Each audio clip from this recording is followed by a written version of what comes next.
You think people are really gonna watch this, They ain't got nothing else to do. right? Word.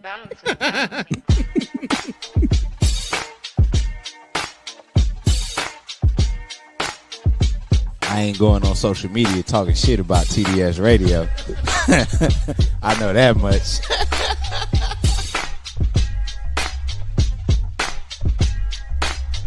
My man, Coach Block. What's up, cuz? How we living?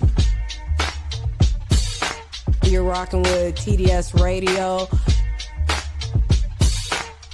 Get it, Kim.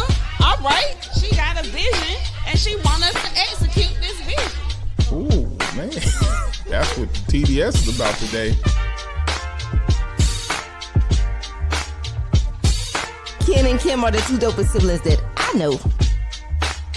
All right, man. You ready? Am I ready? Are they ready?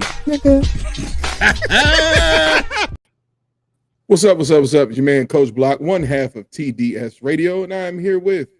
Your girl so fab. Hey, y'all.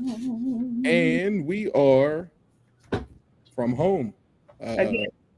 Yeah, so excuse these kooky little shadows that pop up. And it only happens because neither one of us have a real green screen, so Right. probably need to invest in that next. The green screen that you can just attach to the back of your chair. Are you serious? I didn't know that was the thing. How about it just stop snowing so we can go inside our damn studio? Yeah, they got green screens that you can literally just it slides onto the back of your chair, and then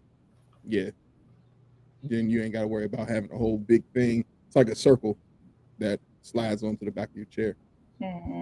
Yeah. Well, stop snowing because I'm over this bullshit.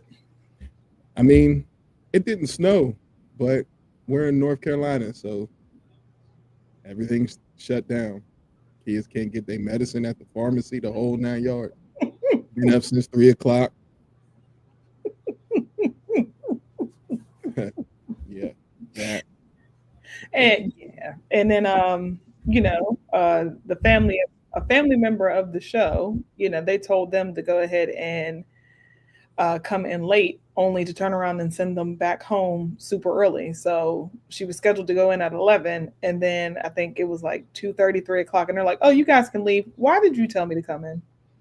Yeah, that's ridiculous. That's I'd a be waste pissed. of time. I would be pissed. And would be. That is a waste of time and gas. And like, if you know that the roads aren't really that great and people are struggling to get in, then just let people stay home. Like, Yeah. What was the purpose of making the effort? exactly. Only to tell them, "Oh, you guys can come in late tomorrow. How about this? I'll do you one better. I'm not coming in." So that was the game plan. If they would have told me to come in tomorrow for the school, it was going to be, nah, I wasn't going in regardless. Just FYI. So I'm glad they gave us that green light because I wasn't going no matter what. Yeah, no. So today, how's everybody doing? How's everything going? I mean, like I said, just we want to be consistent. So thank you for hanging with us during this time. Yeah. And Why am I so bright? I don't know.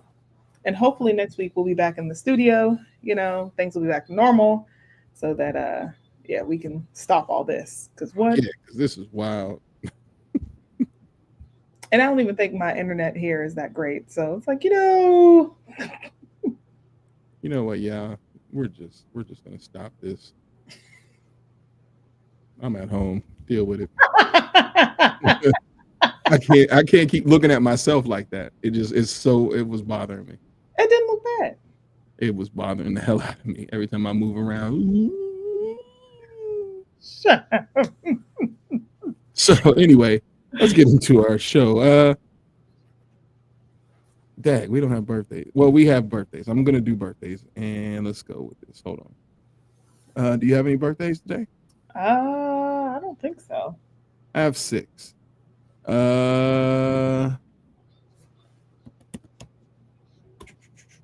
Okay, I got Todd Lebrowski Lebrowski. I'm sorry, guy from college or high school. Okay. Then I got Tasha and Coach Bo Monty, Jessica Richardson, Kenya Corbett, and Tina Johnson.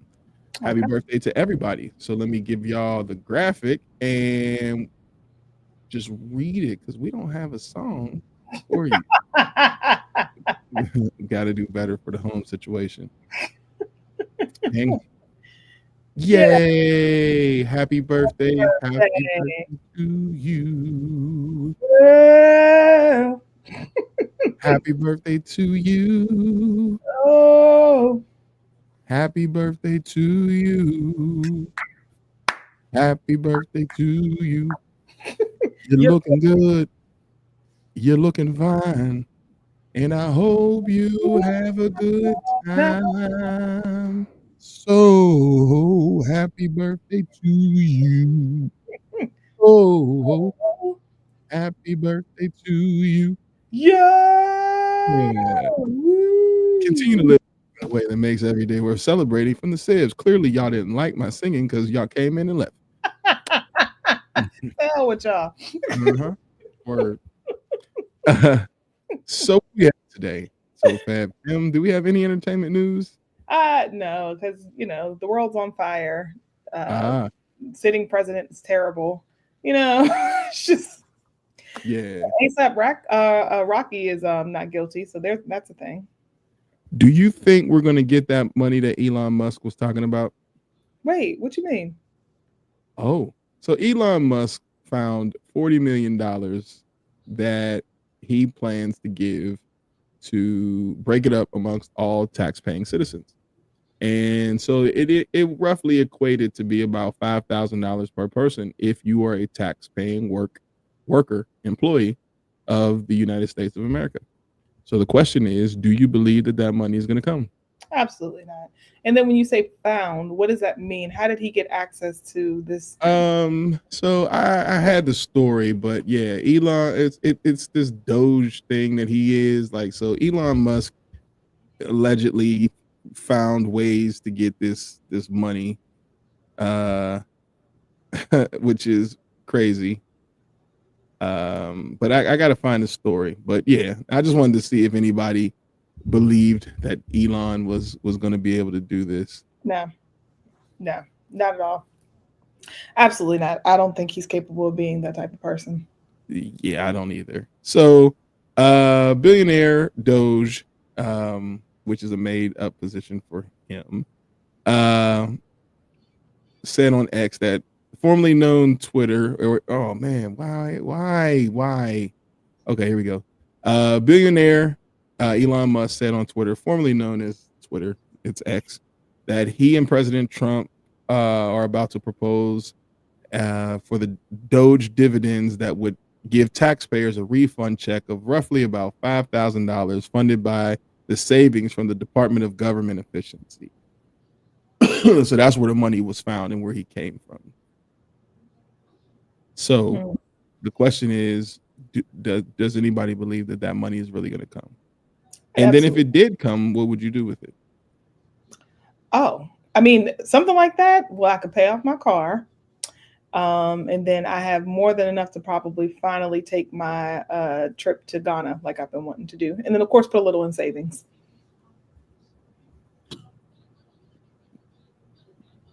Ghana?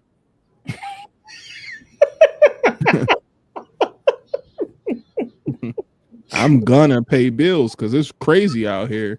Ghana. What? I mean, I'm doing the possible thing. You should have seen itty bitty groceries I just got from speaking of itty bitty groceries, did you see what Tamara Mowry's husband tweeted and everybody's upset about him? No. So he made a tweet in roughly about people with food stamps not buying food that equates to what you should be buying with your food stamps, because his people owned grocery stores and he has seen those people buy the wrong stuff. And basically people were like, what is he talking about? You mean the twins' husband, Yeah.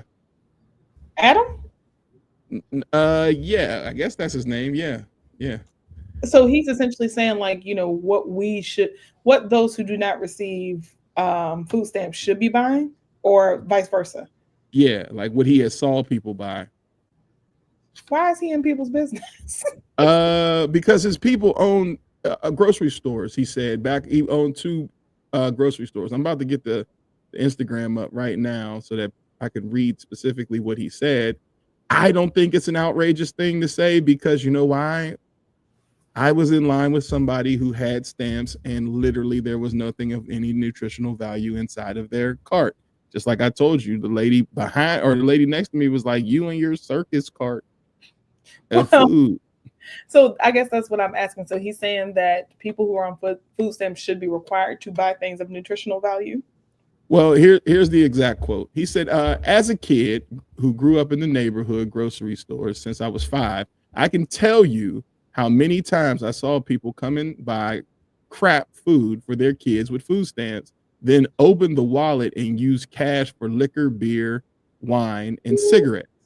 Then there were those who would repeatedly buy a lemon or a lime, get the change, walk out the store, throw that away, and then do it again until they had enough change to buy cigarettes or alcohol.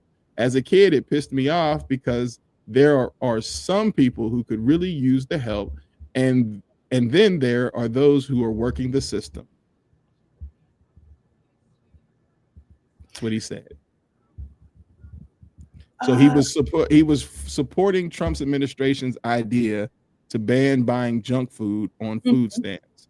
And so people were saying, but you grew up with, in the grocery store, and then how did you know to be pissed off at 5 years old at what people were buying? Right. And then people were saying, like, well, junk food, it should be the last of what you're worried about. But my question is, if we can be honest with one another, we gonna act like everybody in there like Chef Gordon Ramsay off of them stamps? Let's keep it a bean. Y'all make spaghetti, chicken fried. It ain't like, y'all get the circus cookies. What else is in those carts? Oodles and noodles. Lots and lots of oodles and noodles. What else is in those carts? Hot dogs, buns,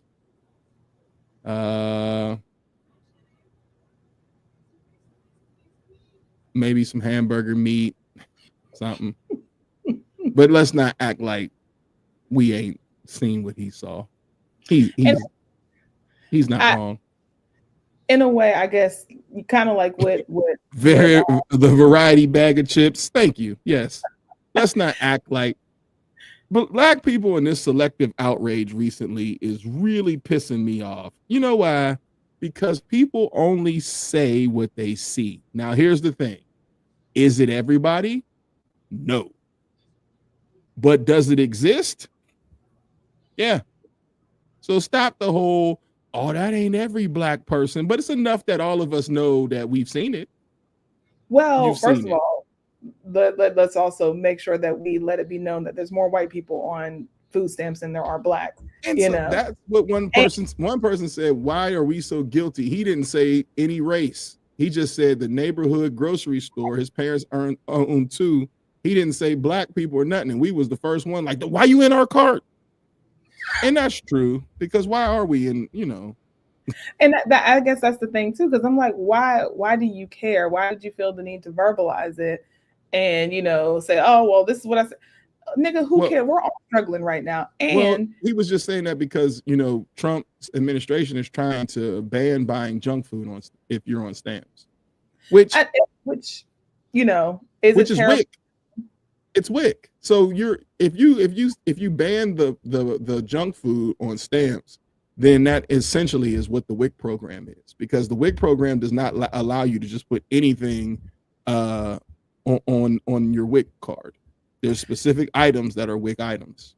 So And let's be honest, eating healthy costs money. It's expensive, and to sit there and buy like bulks of vegetables and groceries and stuff like that, 9 times out of 10, that shit's going to spoil fast. So it's easier to get non-perishable items mm, in bulk, and you can feed children and larger families more often, and it's easier to eat unhealthy. So it's like what this is rooted in, nigga. How about this? You want to help us out? It's yeah. like, So Gabe said the same thing. If you take away the cheapest food, then they will need more money for yes, healthy food. Yeah. we wouldn't have so many people who have, high blood pressure and cholesterol and diabetes because it's expensive to eat healthy. And imagine trying to feed an entire family of, like, I don't know, but especially if you have grown boys, 2 football player boys, and be like, oh, well, we only eat vegan over here and organic. How much is that damn bill?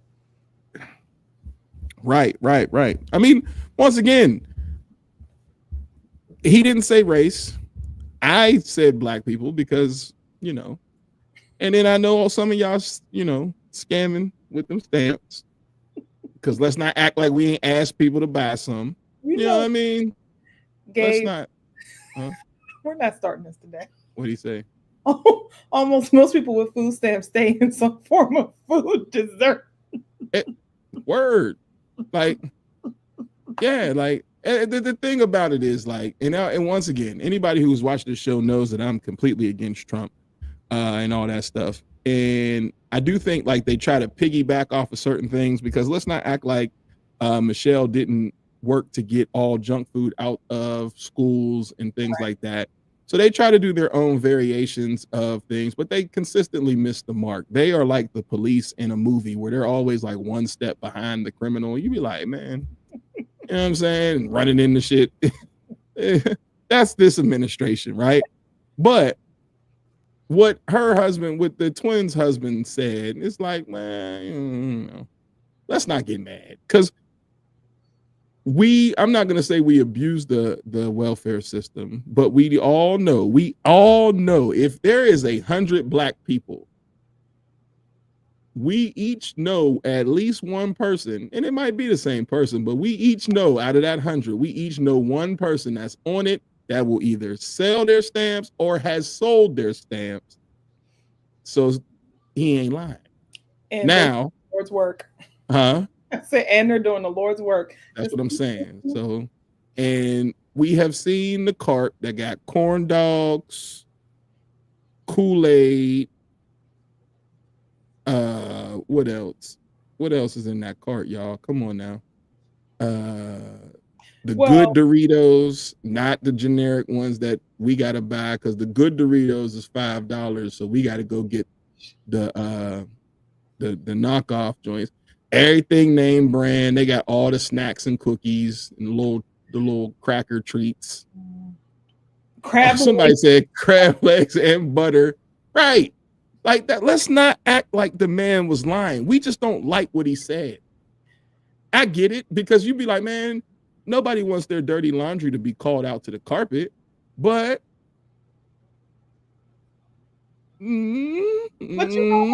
the people that's like, why are you in my cart? Why do you care? Like, because you know what?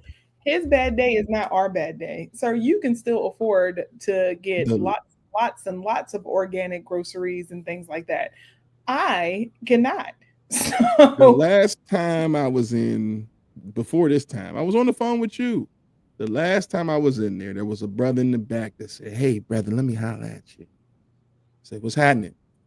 Hey, man, I want, let me get your groceries, and then you know. I know what? You know. I didn't have cash. If I did, I may have taken him up on that offer.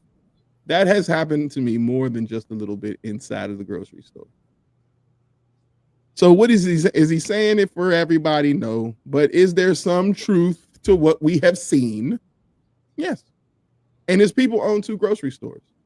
Yep. All the fruit roll-ups, all the gushers, all the gummies. And you know all what, that. Adam, and he may I don't know. I don't know his story, and I'm not trying to attack him because I can understand what he's trying to say. But now Yeah. is not the time to, be on your soapbox, and especially the messaging coming from a white male, it's not going to be well received.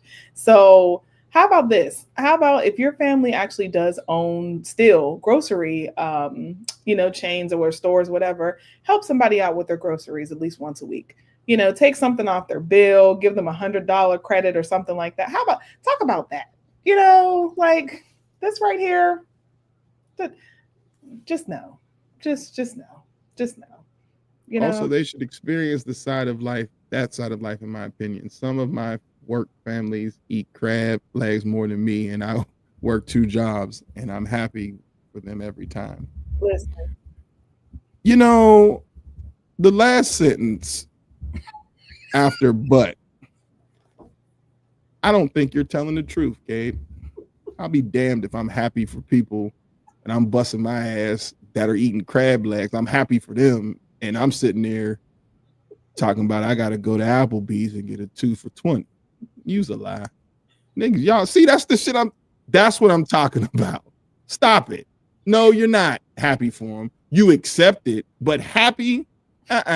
No, I'm not happy that I have to bust my ass and work 2 jobs and somebody else decides, I'm gonna get on this system and we're gonna swipe. And then now we're gonna abuse the system, and then now everything is supposed to be cool and copacetic. The one thing I can say is these systems were not meant to build generations upon generations upon generations off of them, no matter black or white. We know people right now who have grown up in generation after generation of project style living to where it has become a social norm for them. And while I know for a fact people would be like, oh, here you go. Well, we were those people. So we lived in the suburbs. Mother got a divorce, had to go into the projects. But then once shit got back on track, out the projects. Now, we ain't never stopped buying nobody's stamps. Now, that ain't ever going to stop, because if I can get a discount, I can get a discount. But the generational of I'm going to just stay in the hood because this is the easy route. I mean, certain things like that we have to take and admit that there's like, yeah, you're right. We just don't want to hear you say it, though. You know what I'm saying? Just like Drake. When Kendrick says, we don't want to hear you say nigga no more. He's not saying for other black people to not say nigga. We just don't want to hear you say it anymore. And in a situation like this, it's pretty much what this is. You got a point, but you are not allowed to say it, sir. It's all about timing. The last thing we want to do is feel like we're being chastised by another white man. So instead of you sitting here trying to spread this message of you don't need to buy or I've seen, let's talk about what it is that you can do in this moment. Help somebody out. Right. Like, hey, my worst day is better than most. And you know what? I agree. Mm-hmm. But I still ain't happy. I don't give it. Happy is a what? Happy. That means I'm like, all right, use a lie. Ain't no way. I'm thankful. You know what I'm saying? You can be thankful. You know what I'm saying? But if I'm over here getting a cookout tray, and on the 15th, you're going to see crab legs, butter, and everybody. Know what tickles me every time in the grocery store when there is someone, our brethren of a different hue, our lighter hue people who try to act like they don't understand how the food stamp card work, or they try to hide it when they go to put their hand all the way over it and swipe it with the thumb down. Oh man, you be like, brother, don't be ashamed. When I tell you that tickles me. Or try to turn it so that you don't see it and swipe it. No, you got to turn it the other way. There was a middle-aged white woman that was using her stamp card, and when she saw me get in line, the way that she covered that up, girl, it's okay. It's all right. It's okay. All right. It's okay. Like, that's the part where I'm saying, like, we seen it. And maybe he's speaking from the people that's in the community that his stores, his people's stores are in, and maybe they're white. Who knows? I don't know. But what he's seen is somewhat factual. Like, and so for that reason, but to drag him on social media, like, what you mean? He means your cousins. That's what he means. He means at the 4th of July, the first thing everybody looking for is the person who got the stamps. He means on people's birthday, who got stamps? Oh, you know, y'all know Lisa got them stamps. Oh, she got the stamp. Tell Lisa. And then Lisa going to buy everything for her birthday and not what she's supposed to do because she getting X amount of stamps per key. So Lisa, whoever you are, if you got access, info@tdsradio.com, because we're not above it. I don't understand why people getting mad. I'm more so like, and okay, he ain't got the right to say it. He's saying it because his people own the grocery store, and there's a little bit of truth to it. Yeah, we get mad at it. Like I said, if I was his wife, I would have just tapped him on the shoulder, like, not right now. Like sometimes he reminds me of Brian from Family Guy, where you're just not reading the room, and it's like, that. No, now's not the time. It definitely isn't the time to say something like that coming from this administration. Anything that co-signs that what this administration is saying automatically labels you a racist. So he's like, yeah, we don't want people to have junk food. You must be a racist. No, I just don't want people to eat junk food. But Elon Musk said it. So you must be a racist. You know, it's crazy work, man. Selective outrage, man. Selective outrage right now. It's just like you said, just read the room. Yeah. I will vote for Donald Trump. Don't do it. I will vote for Donald Trump. I swear I'm gonna get that clip. Because that's I mean, you know, anyway. What else do we have today? I will vote for Donald Trump. They was up there getting it. It was. That was dope. It's my jam. I will vote for Donald Trump. Mm-hmm. Yep. Yep. But if Donnie gets this $5,000, what y'all gonna do with it? That's the question I gotta have. If Donnie finds a way to get people a check for 5 stacks, what you gonna do with it? And are you gonna be like, man, that's what's up? Or are you gonna reluctantly take it in like, I learned my lesson with them damn PPP loans because I was like, oh no, I'm gonna be a law-abiding citizen. I'm not gonna do that. Man, I know people today that's still eating off that shit. It was a come up. And I actually had an EIN number, so I should have gotten something. So did I.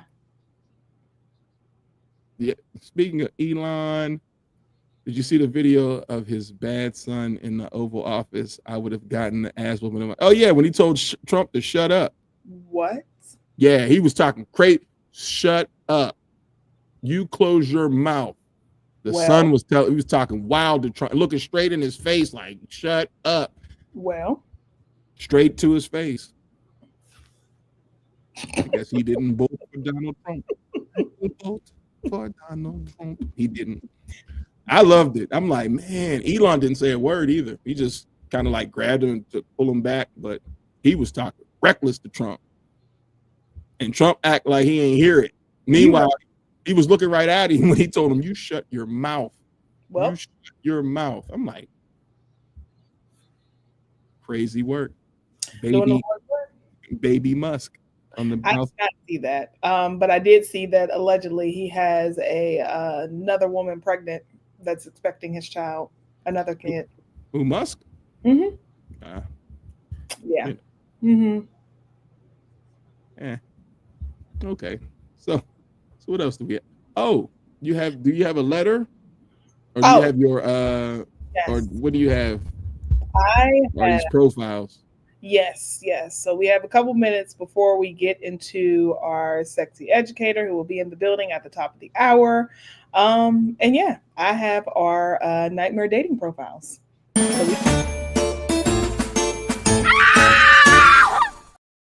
All All right. So let's see. Who should we go with? First and foremost, let's go with Scooby. Yeah, let's go with him.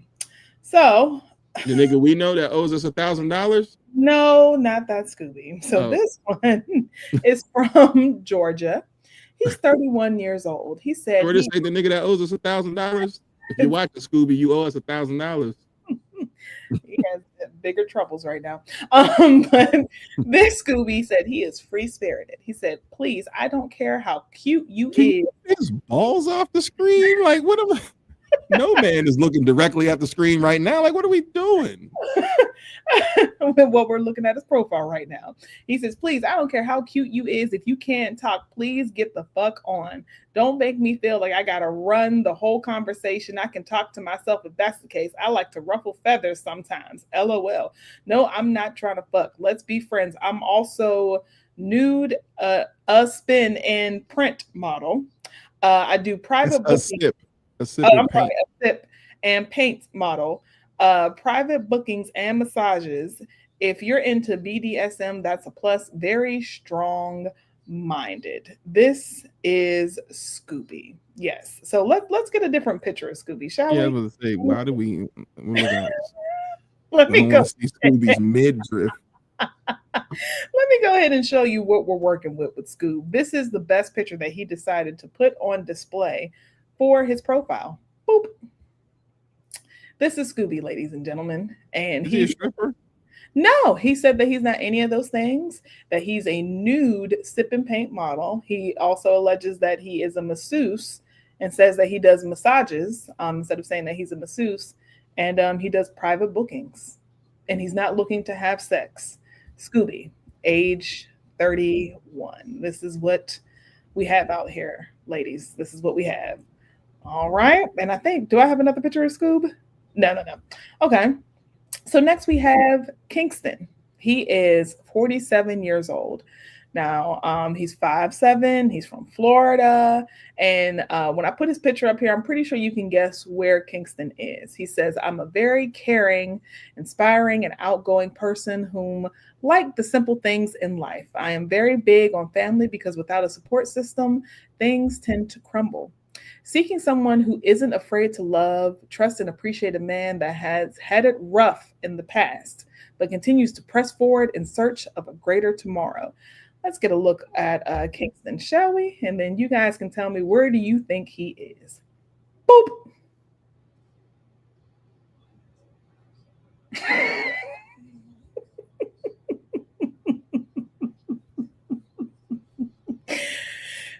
Kingston, 47. What is that website? Support what? That, you know where that website leads. You know. Is that jail stuff? Yes.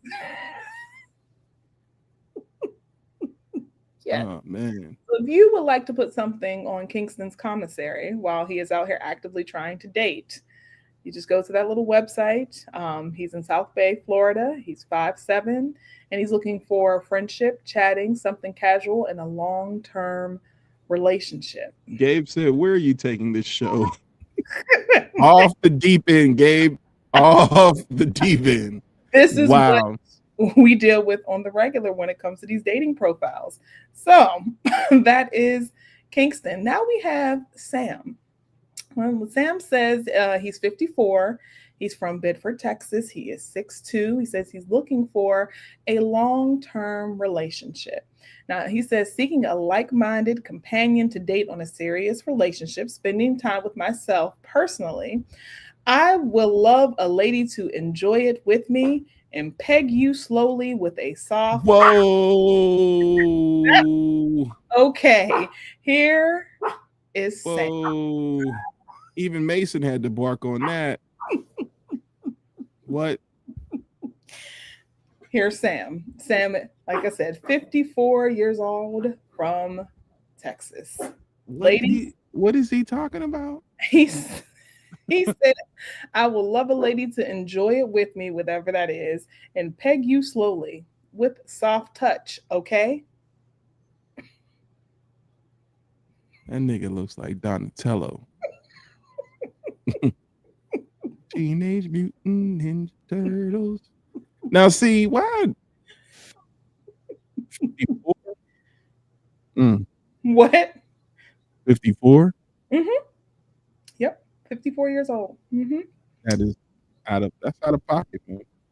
Ladies, that is Sam. So if you're interested in him, he's out here. All right. So who do we Oh, have next? We have JM. He says that he's looking for peace, love, and positivity. Let's get a picture of JM here. He is 39 years old. JM is here. Boop. And it gets better. Let's go ahead and show you the other. well, you know, No. It gets better. It gets better. that's what he put out there. Like that's all he wrote. Yeah. And Okay, well then that's what's wrong with the. here you go, ladies. JM. I mean, he got the Coolio thing going on, but I mean, No. what are we saying about? Oh, so now we trashing the brother because of his hairline? Yeah, because you look crazy and you're ashy. I mean, catch me on a bad day, I might have a little. What is he? JR? I mean, JL.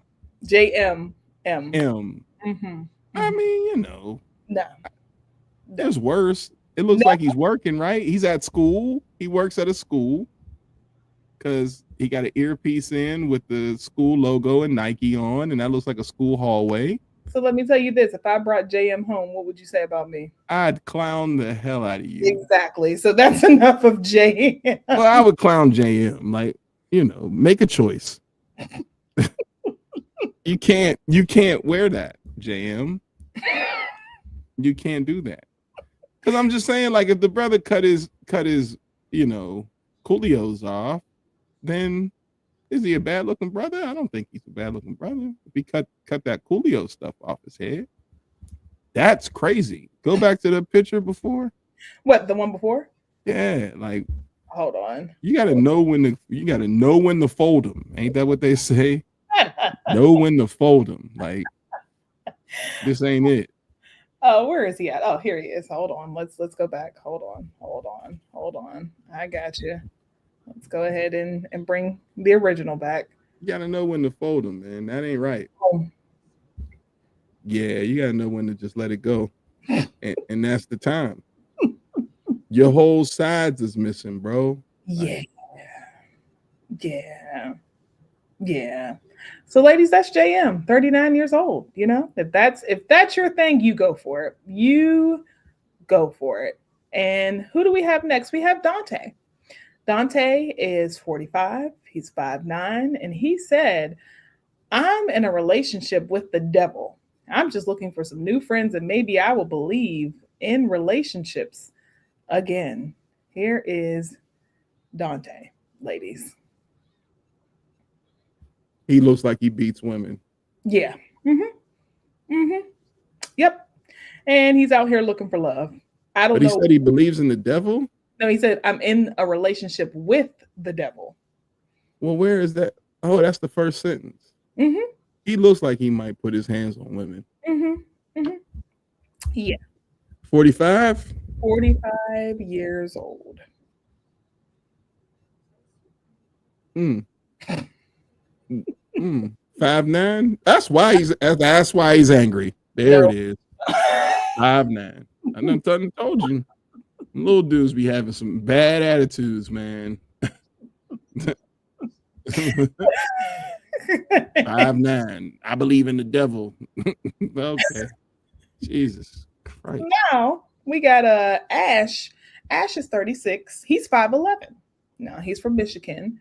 And Ash, he said this. He said, boop, let's put him up there. "I just want some house pussy.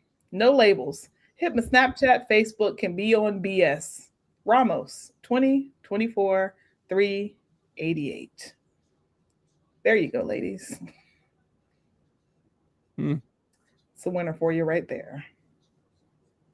Well, somebody's going to take him up on his offer. Unfortunately. Somebody's going to take him up on his offer, man. Unfortunately. Somebody's going to be like, let's see. It can't be that bad, right? That's somebody's going to do that. Gross. And if you do, you're terrible. But the only thing that my guy put out is on his profile is his penis pic. Yep. Mm-hmm. Yep. Somebody gonna go for it, man. Yes. And this is so common. It's so common. So common. And then we have Thomas. Okay. Thomas is 51. He says, well, I'm a 50-year-old fellow looking for a decent communication with someone who's not about nothing other than being honest, friendly, open about everything, and very, very respectful with each other's. And maybe it could lead into something only God knows. He's from Florida and he's 5'11".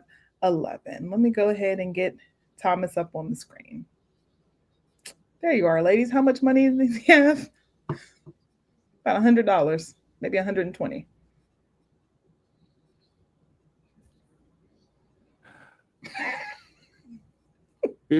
$51. Well, he said he's 50. So between 50 and 51, he's somewhere. Thomas's outfit came from the swap meet. It's one of the ones that is the off-brand of the black stuff that just it don't say no team, it just say Chicago. No Bulls, just Chicago. Chicago. But it gets better. It gets better. We have another picture of Thomas. What is wrong with this? Oh, we have another one. It gets better. Here he is. Boop. 50 years old. 50 years old. I guess it worked for Flavor Flav, so why not? You know what I'm saying? This is out of hand. This is ridiculous. These, need I remind y'all, these are all very real profiles. These are not made up. These are not something that AI created. These are all guys who have put these profiles together and put it out and are hoping for the best. So this is Thomas. For those of you who, are interested in anyone who is 50 and 51 and flashing $120, there's your guy, Thomas. Thank you, Thomas. Next, we have Byron Lavelle. He is 43. He says, hello there, I'm Byron. I'm actually 42, living in Lakeland, Florida, originally from Louisiana. I have a good job. I've been at it for a few years. I have a car. I definitely need a woman with a good head on her shoulders. Then he says, updated September 24. If you live with your mama, cousin, niece, or one of your grown kids, I can't come over and see you ever, then I am not the guy for you. All caps.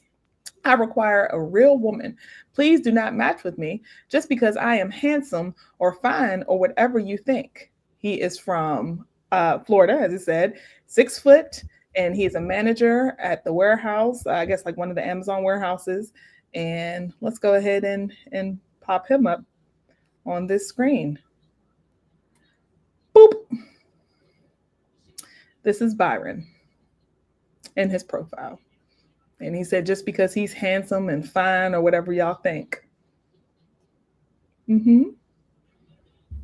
Mm-hmm. Mm-hmm. I can't comment on anything because of what is on screen. What do you want me to say? I can't say nothing one way or the other. I just got to be like,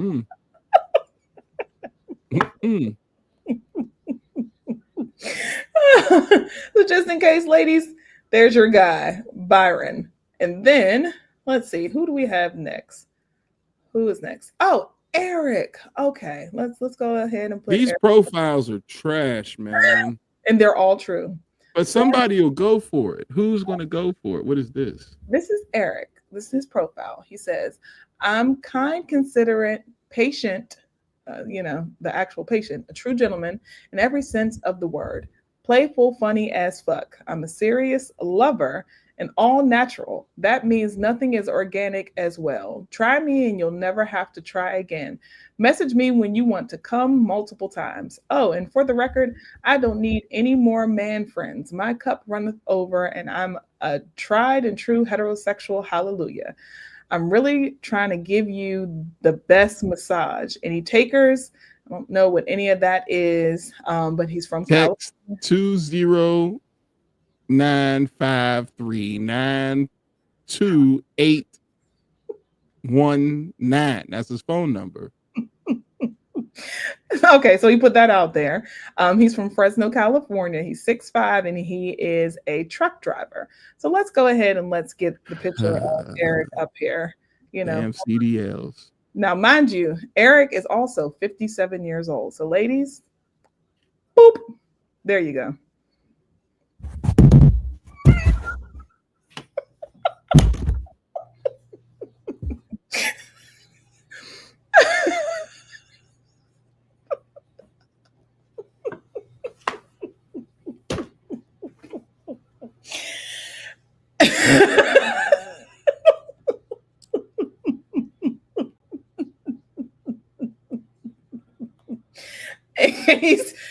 Any of you are interested in Eric, here he is. He is waiting and ready with that little pudgy ass stomach and them preschool nipples.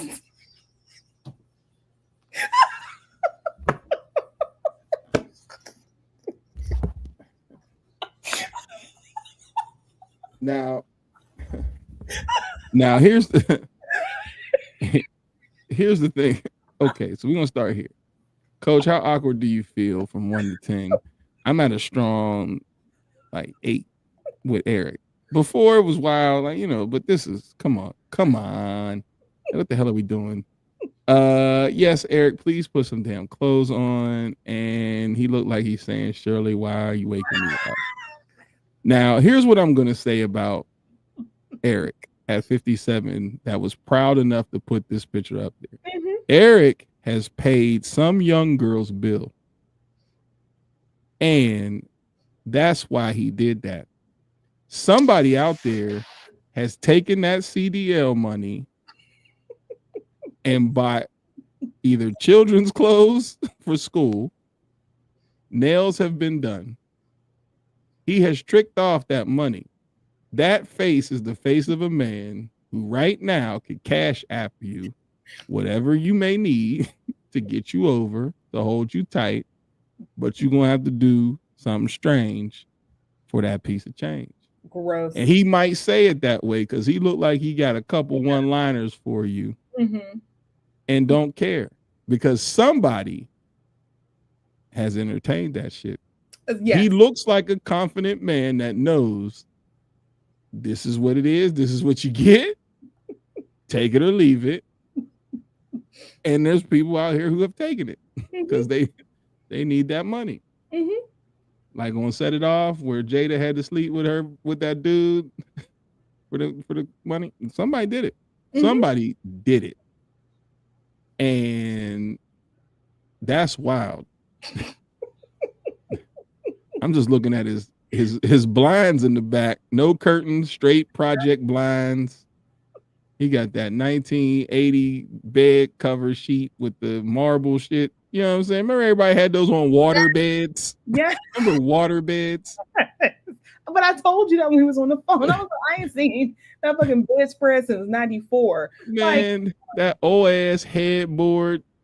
Everything about this nigga stuck in that time frame, but somebody went for it. He don't give a damn. And you know what, Eric? I don't give a damn either. Get yours, homie. Because you know what? Some young chick that get on social media talking about what she ain't gonna do has taken him up on that offer. Eric might be missing his fronts. I was gonna say he gives me someone who puts his teeth on the side of the bed. Mm-hmm. He might be missing his fronts. Mm-hmm. He eats gristle off the chicken. You know when you see a black person that there ain't shit left on that bone, that's him. Chitlins, that's him. Mm-hmm. Mm-hmm. Neck bones, all that, that's him. Wait, I told you about neck bones now. He eat all that. Oxtail, all that shit. He eat it all. Every drop. Look at him. Somebody in the kitchen cooking it while he made this damn profile. He looks like he would eat salt and vinegar pork rinds. Because his blood pressure's high. That's the other thing. Let me leave this man alone. I don't know him. I just am upset that you 57 years old doing this. Somebody did it though. He said he got a CDL. when you put out there that you got a CDL, then you already know what that behavior, because why else do I need to know that you got a CDL? Yeah. He trying to tell you I got a couple dollars. My And kids he is probably grown. messed with some lizard lot chicks. Like, nigga, you probably got syphilis. I'm good on you. Well, hey, he said he got a sense of humor. Let's see what's up. That's terrible. And what two things does he have in common? See, it says Eric has 2 things in common with you. I don't know, but on Facebook dating, they'll tell you like if both of you like the movies, or if you both like hiking or walking. So they try to get you people that you have things in common with. Now, this is not my profile. Let me be very, very clear. Okay. This is not my profile. I think you should probably start with that. That matched with me. I think you should start with that. I don't know who Eric matched with, but it was not with me. But yeah. So thank you, Eric. Okay. Well, hey, that was eventful, and I'm sorry that you have to go through that. Like, that is truly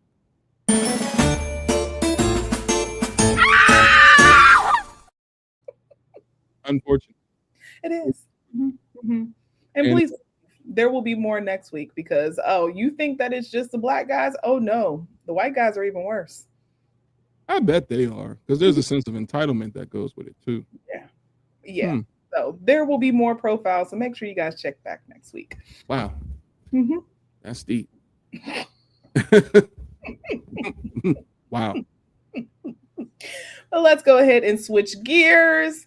Our sexy educator is in the building. She is back. It's been some time, but she is here to greet you all as her loves. And we are officially in our Sex Unbanned segment, where I took a look at some of the talking points today. I think we're going to have a very good and interesting conversation, because one of the things was chronic pain and sex, which, as you get older and things start aching and stuff like that, you kind of have to figure things out. So let's go ahead and bring her up. It's no other than Taraniki the Chappelle. Oh my God.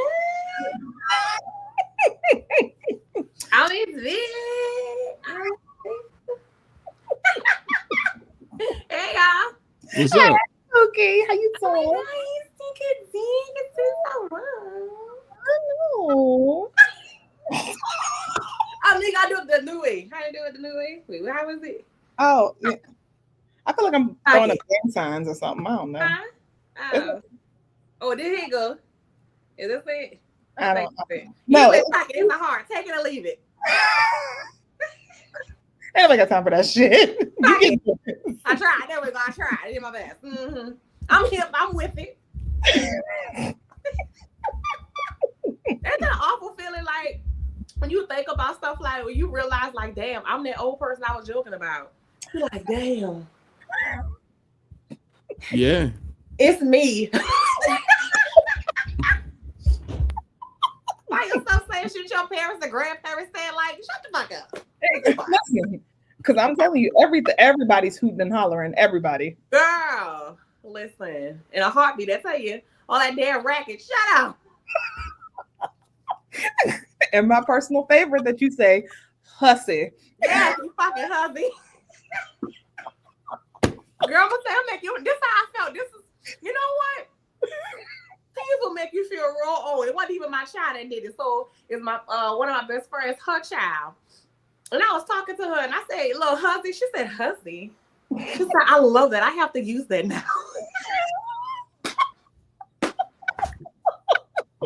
looked at her and I was so mad. Like, shut up. So yeah, she gathered me. She did. I said, dang, that's how I be now. Mm-hmm. Dang. Anyway, but here we are. Well, how you been, Snooky Boo? You're finally back? Oh my God, yes. How I been? Well, let's start. As I always do. How was the day? You know, my day was actually pretty easy. I'll say that. I spent most of the day relaxing, setting up, and finishing up some classwork and stuff like that. What else I did today? I ate. I ain't taking my nap and poo. I'm upset about that. I miss my nap, and I don't like that. But anyway, I did that. I said the week was actually pretty good. The week was productive. This snow day, as much as I hate it, because I can't stand to be cold. Oh my God. Hate being cold. But I will say it did give me a chance to take and reset look back at some things, prepare for the upcoming week and upcoming month, as the season's getting ready to shift. So I'm thankful for that when it comes to the snow day. Other than that, that's really how my week has been. It's been kind of busy. I'll say that. My work week was short, but it was just seemed like boom, boom, boom, boom, boom. Hey, yeah. Billy, how was your week? How was your day? How was your week? It's been pretty busy. Because fortunately and fortunately, I'm a remote worker. For those of you who don't know, so even if it is a snow day, I still have to work.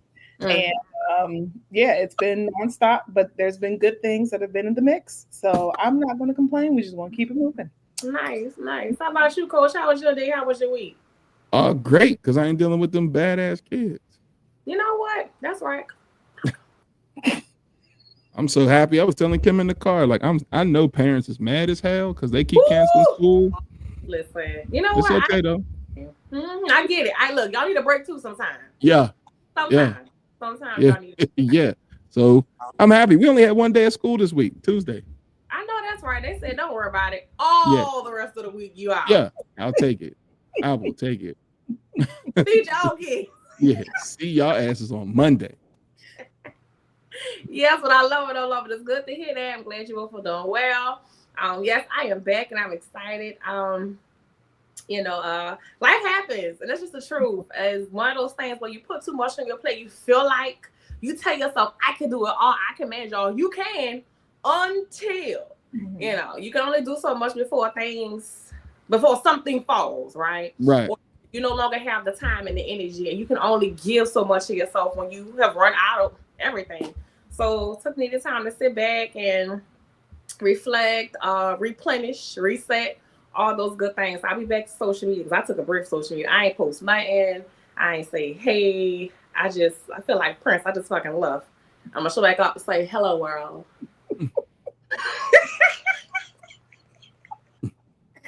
Bitch. Because I mean, not doing this with you. But why would you not? Would you have me any other way though? I mean, honestly, would you have me any other way? No. Anyway. So let's get into your topic for today because I know you have your two questions that we can go ahead and get into. But what is your topic for today?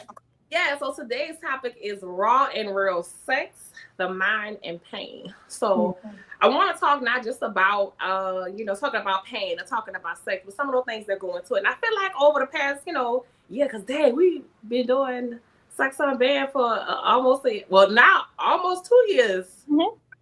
September would have been 2 years. Mm-hmm. Oh my God, y'all. Yes. Like I said, over the past couple of years, we really have talked about these things in various ways. But, some of the things that's going on today, I'm seeing, watching different content and studies that are coming out, conversations people are having, whether strangers are in my own space. I realize some of those we need to take and combine those together. So not just talking about chronic pain in a way of, this is, how it can affect sex, right? But also talk about how chronic pain can affect the mind. And if it affects the mind, then it does affect the libido to some extent, right? So talking about that and then talking about some other things, because me and my partner were having a conversation earlier today, and I realized also when talking about the mind, I wanted to, dissect it a little different. It's not just talking about depression or anxiety, right? We're talking about mindset, how your mindset affects your libido, how your mindset affects, or could affect rather, your ability to engage with somebody. Whether sexually, platonically, whatever that's not a word, platonic or, in all different ways. So like I said, just combining things together and, break yourself down a little different, that's about it. But yeah, so that's how we got there. Yeah. Okay. All right. So shall we get into the first question? Oh, yes, y'all. These questions I was supposed to answer that I did not. But you got to answer now. Well, the first question is from a female follower, and they said, I need a new toy. Could you recommend one? Yes. So instead of doing that, I wanted to talk about something different, which I still consider them toys, but they're more accessories, right? So I sent you 2 pictures. The first one, could you pull up the pillow harness? Let me grab that. Hold on one second. Gotcha. and boom. All right. So the pillow harness, right? So the toy, it's the harness itself takes and holds the wand in it. And it fits, it's a universal harness. It fits literally just about every wand besides the smaller ones. More the standard size, bigger wand, right? The massages, they call them. So those. With this wand, you can take it, place it, and, you know, change up your position when you're masturbating, right? Or even a space where you're engaging your person. So if you're in doggy style, right, and you're wanting to still feel vibration, but it's kind of hard for you to maneuver that thing between your legs, you can sit over the pillow, still have the clitoris stimulation and penetration. Or if you're in a space where you are wanting to be stimulated and you're giving your person oral sex, you know, you can take and still be stimulated and still perform on your person.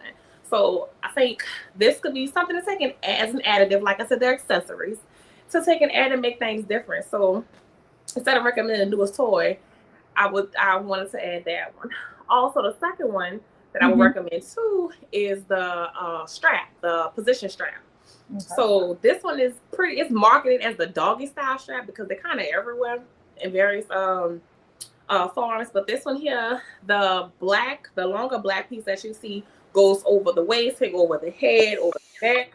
You hold on to the strap to be able to direct that person, right? So if you are in missionary position, you can take and have the straps. You or the person's laying down, you're holding it, and you can position your person where you want them to be. You know, they are moving too fast, you can slow them down, almost like a rodeo. There you go, yeah, like that. You can slow them down.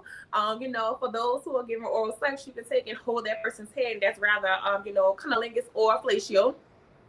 You can take a hold and direct their head where you want them to be. You know, slow them down. Or if you're giving fellatio, you can hold in your throat. You know, depending on it. Essentially, of course, consensually. Don't want to choke nobody and kill nobody. Right, I'll end up with because I don't think that's sexy. But anyway, point is, you can still take it like a second person while giving oral sex or receiving oral sex. What other ways could you use it? If you're on top of your person, you can take and you can hold it as well, holding them the strap, so you can kind of move them in various ways. So like I said, not necessarily a toy, but an accessory that can add to what you're already doing. So those are things that I would recommend. So I hope you like that and get them. They're pretty inexpensive too, I'll say that. Yeah, I know. Yeah. I think the pillow harness, I believe that one, you should not spend more than $40. And then for the strap, depending on the type of strap, if it's leather or something like that, the nylon brand, the nylon materials typically should run you no more than $30. That's at max with taxes. So play those two. Yeah. Awesome. So then the next question is from another female follower, and she said, "My new partner likes to talk dirty. I don't know how. Could you give me tips on how to find comfort in talking dirty and things I can say?" I said that was fine. So there's two questions in there. The first question is comfort, right? Finding comfort in talking dirty is really going to be one of those things when you try it out. It's nothing I can't really say what you could do, what you should do, because what makes you comfortable in sex is totally upon you. And talking dirty is a form of sex, right? So finding ways to find comfort in talking dirty, maybe not verbalizing things, right? We have so many tools we can take in. You can text your person, right? You can text them some of those naughty things. Maybe looking up funny or cute or sexy things to say, and not saying them verbatim, of course, but kind of making it your own and text that person before you can actually verbalize it, because sometimes it could be kind of silly. So like I said, starting with texting, you can find comfort in that way. Especially, are you a person who's comfortable saying dirty words? Like some people don't like the word pussy. I love the word pussy, okay? So if pussy is a hard word for you to say, find different ways to say pussy without saying pussy. But don't say stuff like coochie or something. That just sounds dirty. Okay, coochie is cool, but if you're trying to be sexy, I wouldn't say, do you want some coochie, right? Because it wouldn't hit the same way do you want some pussy hit. Anyway, but as I was saying, just, finding different ways to say the word that it may be challenging for you to say if you do have a little discomfort saying certain words. So like I said, maybe texting. So if you get past texting, okay, now start talking to your person. But instead of talking directly to them, maybe call them. So even if you live in the same house, maybe in a different room, and you can talk on the phone with your person saying things, but now you have, joint masturbation. So your person's masturbating, you're masturbating. So now it's kind of like phone sex, right? And you're just talking to your person and saying all this sexy stuff. things on your mind, and kind of engaging and playing around like that. That's how I said you can find comfort. And also just tips. I just gave some tips along with that. So I think that could be a first step. So yeah, that's how it is today. Okay. All right. And just as a quick, your audio keeps going in and out. So I don't know if you're moving near your microphone. Okay, cool. I don't know. Everything's exposed.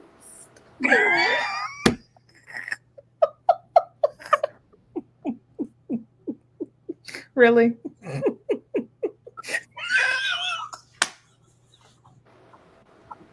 You get on my nerve. I didn't know if you were moving in front of the microphone or not, but sometimes it gets a little muffled. So okay, maybe I'm gonna sit still. I'm gonna just sit still. So if I look stiff, y'all, because I don't want to fuck up nothing. Is it better?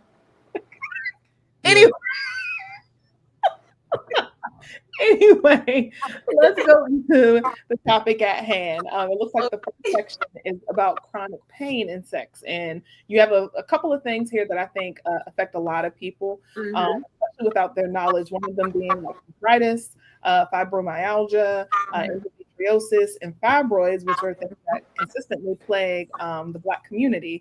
And sometimes we don't even know what the signs are until it's too late. So let's definitely jump into that. Right. So we'll talk about arthritis. Like, we joke about arthritis all the time. The minute somebody like, it's getting ready to rain, my knee hurt, right? So we have those inside jokes within communities about what arthritis is, right? But how does the pain actually affect us, and how could it possibly affect our sex life?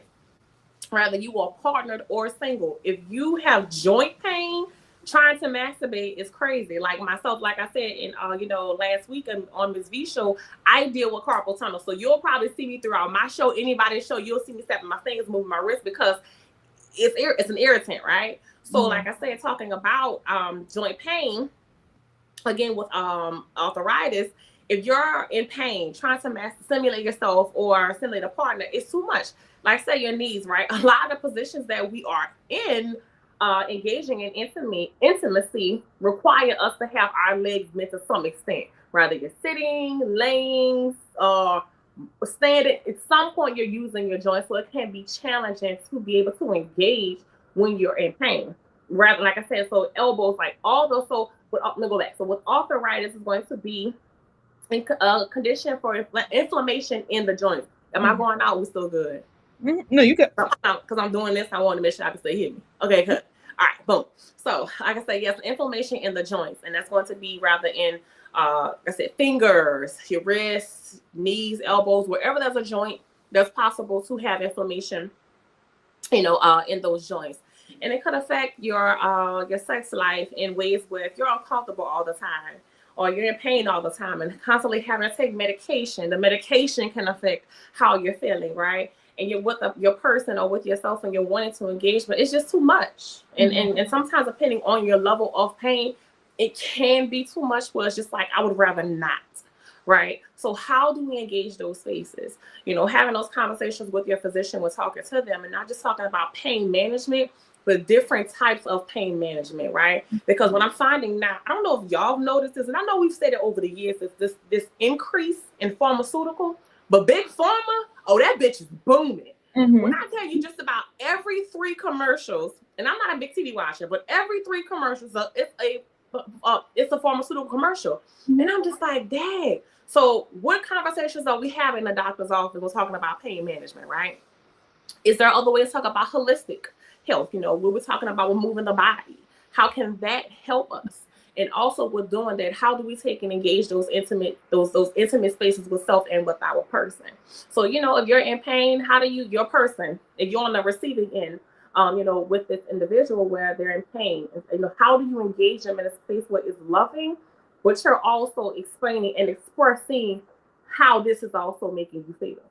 And how do we compromise so that way there's understanding for the person who's dealing with this, because chronic pain is nothing you can do about it. It's not their fault. It's just manageable, right? So how do you take and create space for this person? They feel understood, they feel loved, they feel cared about, but the person on the receiving end, you know what? I can do this to make sure that you're also giving the same things, right?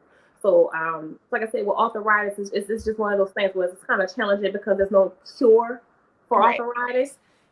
it's just managing the pain. And it can be really, really bad when people's joints lock up and they're just like stuck. And I don't know if you've all seen individuals who deal with that level of arthritis or when it comes to chronic pain. But how do we engage those people? How do we talk about, like I said, pain management in a different way? So that's where I'm going with arthritis and talking about sex. Again, like I said, creating space, number one, always for the person who's dealing with this, but also creating space for the person who's on the receiving end of this, because it's definitely a joint thing. Yeah.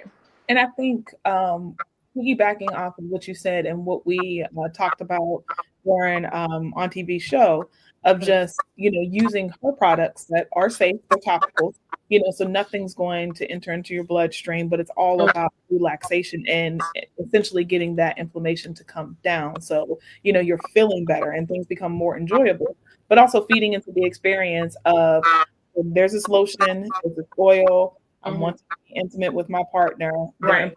So how can I make sure that I'm showing them, that I care about them, but also getting them to a point where they're wanting to actually participate in some sort of level of intimacy, because essentially at some point, all of us are going to deal with some sort of level of inflammation. Yes. I think about individuals who are, who were athletes in their younger years, right? As vigorous as it was, and you were able to do it, as you get older, your body does take the brunt of that, and it's harder for you to bounce back. And maybe you have, worn down cartilage, right? Where it's hard for you to manage now because it don't grow back. so now we're just stuck, and we're what do we do now, right? So to your point again, just having the patient's understanding, for that person, but also finding other ways to manage the pain. And that's the one thing I'm finding that I want to understand more about is pain management from a different perspective of just pharmaceuticals, because we talk so much about CBD and other holistic spaces, where rather that's acupuncture, or I forget the other one where they're taking the cupping. Yes, cupping, and we're talking about those spaces, but we don't talk about it enough where we can just say maybe medication is not right for you. And I say that as a person, I'm very sensitive to medication. Extremely sensitive. I have a list of pharmaceuticals I can't take. Like, it's crazy. Like, for example, for me, hydrocortisone, the pill is fine, but at the lowest dosage. The liquid, I get highs everywhere. Why? I can't tell you. But for me, it's like a person, if I'm in pain, when they're offering me painkillers, I'm just like, no, because I don't want to be in more pain, trying to not be in pain, or be uncomfortable to not be in pain. Can you imagine your hip hurt, all of a sudden stop hurting, but you just scratching all fucking day? Oh my God. So now I got to look like I got fucking wingworms and my hip don't hurt. Like, this is ridiculous. It sounds ridiculous. But yeah. I'm just telling, listen, you saw that picture that was swole up? Look. It's not pretty, y'all. Let's go to fibromyalgia. I know I'm not the only person. I just laugh about my shit, because if I know who will, and you ain't gonna laugh at me, you're gonna laugh with me. Shit. You definitely did look crazy. Look at it. Like, you laughing with me though, you ain't gonna laugh at me, I'll tell you that. Let's go to fibromyalgia. Yes, okay, so fibromyalgia, for those who don't know what that is, it's a chronic condition that's just, it causes pain all over the body, but it's muscles and soft tissue. So just imagine like everything possibly just hurting, and it's not just your joints, it's the muscles on your body. So somebody just slightly touching you, that hurts. So how can you become intimate with your person when literally everything hurts, right? And then again, going back to pharmaceuticals or whatever the medication or pain medication you're using, right, to take and release some of that pain. Now this could possibly affect my libido, because now I have all this else going on. And on top of it, it also affects your mental health, because well, if you're in a relationship, right, and we're not able to perform in a certain way with your person, that can affect how you feel about yourself. That can affect how you feel about the relationship. It can affect how you navigate said relationship, right? And being able to have that space where you're listening and understanding to your person is challenging because I'm trying to create space for me, and that is challenging. Mm-hmm. So how do we do that? How do we navigate that? And bringing more communication and connection to the space, just like I said with arthritis. But arthritis is joint. Fibromyalgia is muscles, of soft tissue. And I just couldn't imagine, dealing with that. And for those who do, my heart goes to you. It really does. Anybody who is dealing with that, please let us know, because what is the mindset behind that? You know what I mean? Because how do you communicate that to a partner? Especially when you're saying that your body is in pain and it's not, you're still a human being as well. So you have needs too. So it's like, how do you control and balance all this out when I'm in pain, but I also want to be intimate. Right. Then like, where do you find that balance and what do you do? Because that's a lot. Yeah, so a friend of mine, as a matter of fact, Sheena, she's been on the show a few times. We actually did a segment with her. Sheena, she she is thriving with, sorry, my mind just, my thoughts just slipped me. Sheena is thriving with, oh my God, what is it? Why my mind just slipped me? Lupus? Yes, thank you, Kim. Thank you, Lord. Yes, Sheena is thriving with lupus, and she has been since the age of 16. She's actually a lupus advocate and does so much in the community. But the one thing she talked about was, to your point, how she would have to navigate this conversation when entering relationships with someone, because she goes through spaces where she has a flare up and her whole body hurts. Or she can be in the middle of something and just like, I'm tired. And some of the relationships that she's had been in, her person, they would consider her just being dramatic or being lazy, and it's not that. It's nothing that she could really do. And even with communicating to a point where for her, going on dates and being her flirtatious, fun, beautiful, loving self was great. But when that conversation came up, when things were getting serious and she felt that it was leading to the next step, it was hard for her to have those conversations, because I don't know how you're going to react. Are you going to stay or are you going to go? So yeah. So it's something. That's tough. Yeah. And it's tough on both sides, because it's something that a lot of people who don't experience this livelihood having to enter into it is like, what? Like, because the one thing that even we're talking with Varna, the one thing that we all know is we don't like pain. So then to be in pain and then now have to navigate a space of intimacy, even if it's a conversation of how you cannot perform certain tasks in intimacy, it's like, then that itself becomes a task. Like, so I would definitely love to talk with somebody about that, because I know there's a deeper level mentally and emotionally that they go through to be able to express, like, I mean, because my knee hurting ain't the same as somebody going through it all the time. You know what I'm saying? Yeah, absolutely. Even though this knee. Yeah, I was going to say, but knee pain is real.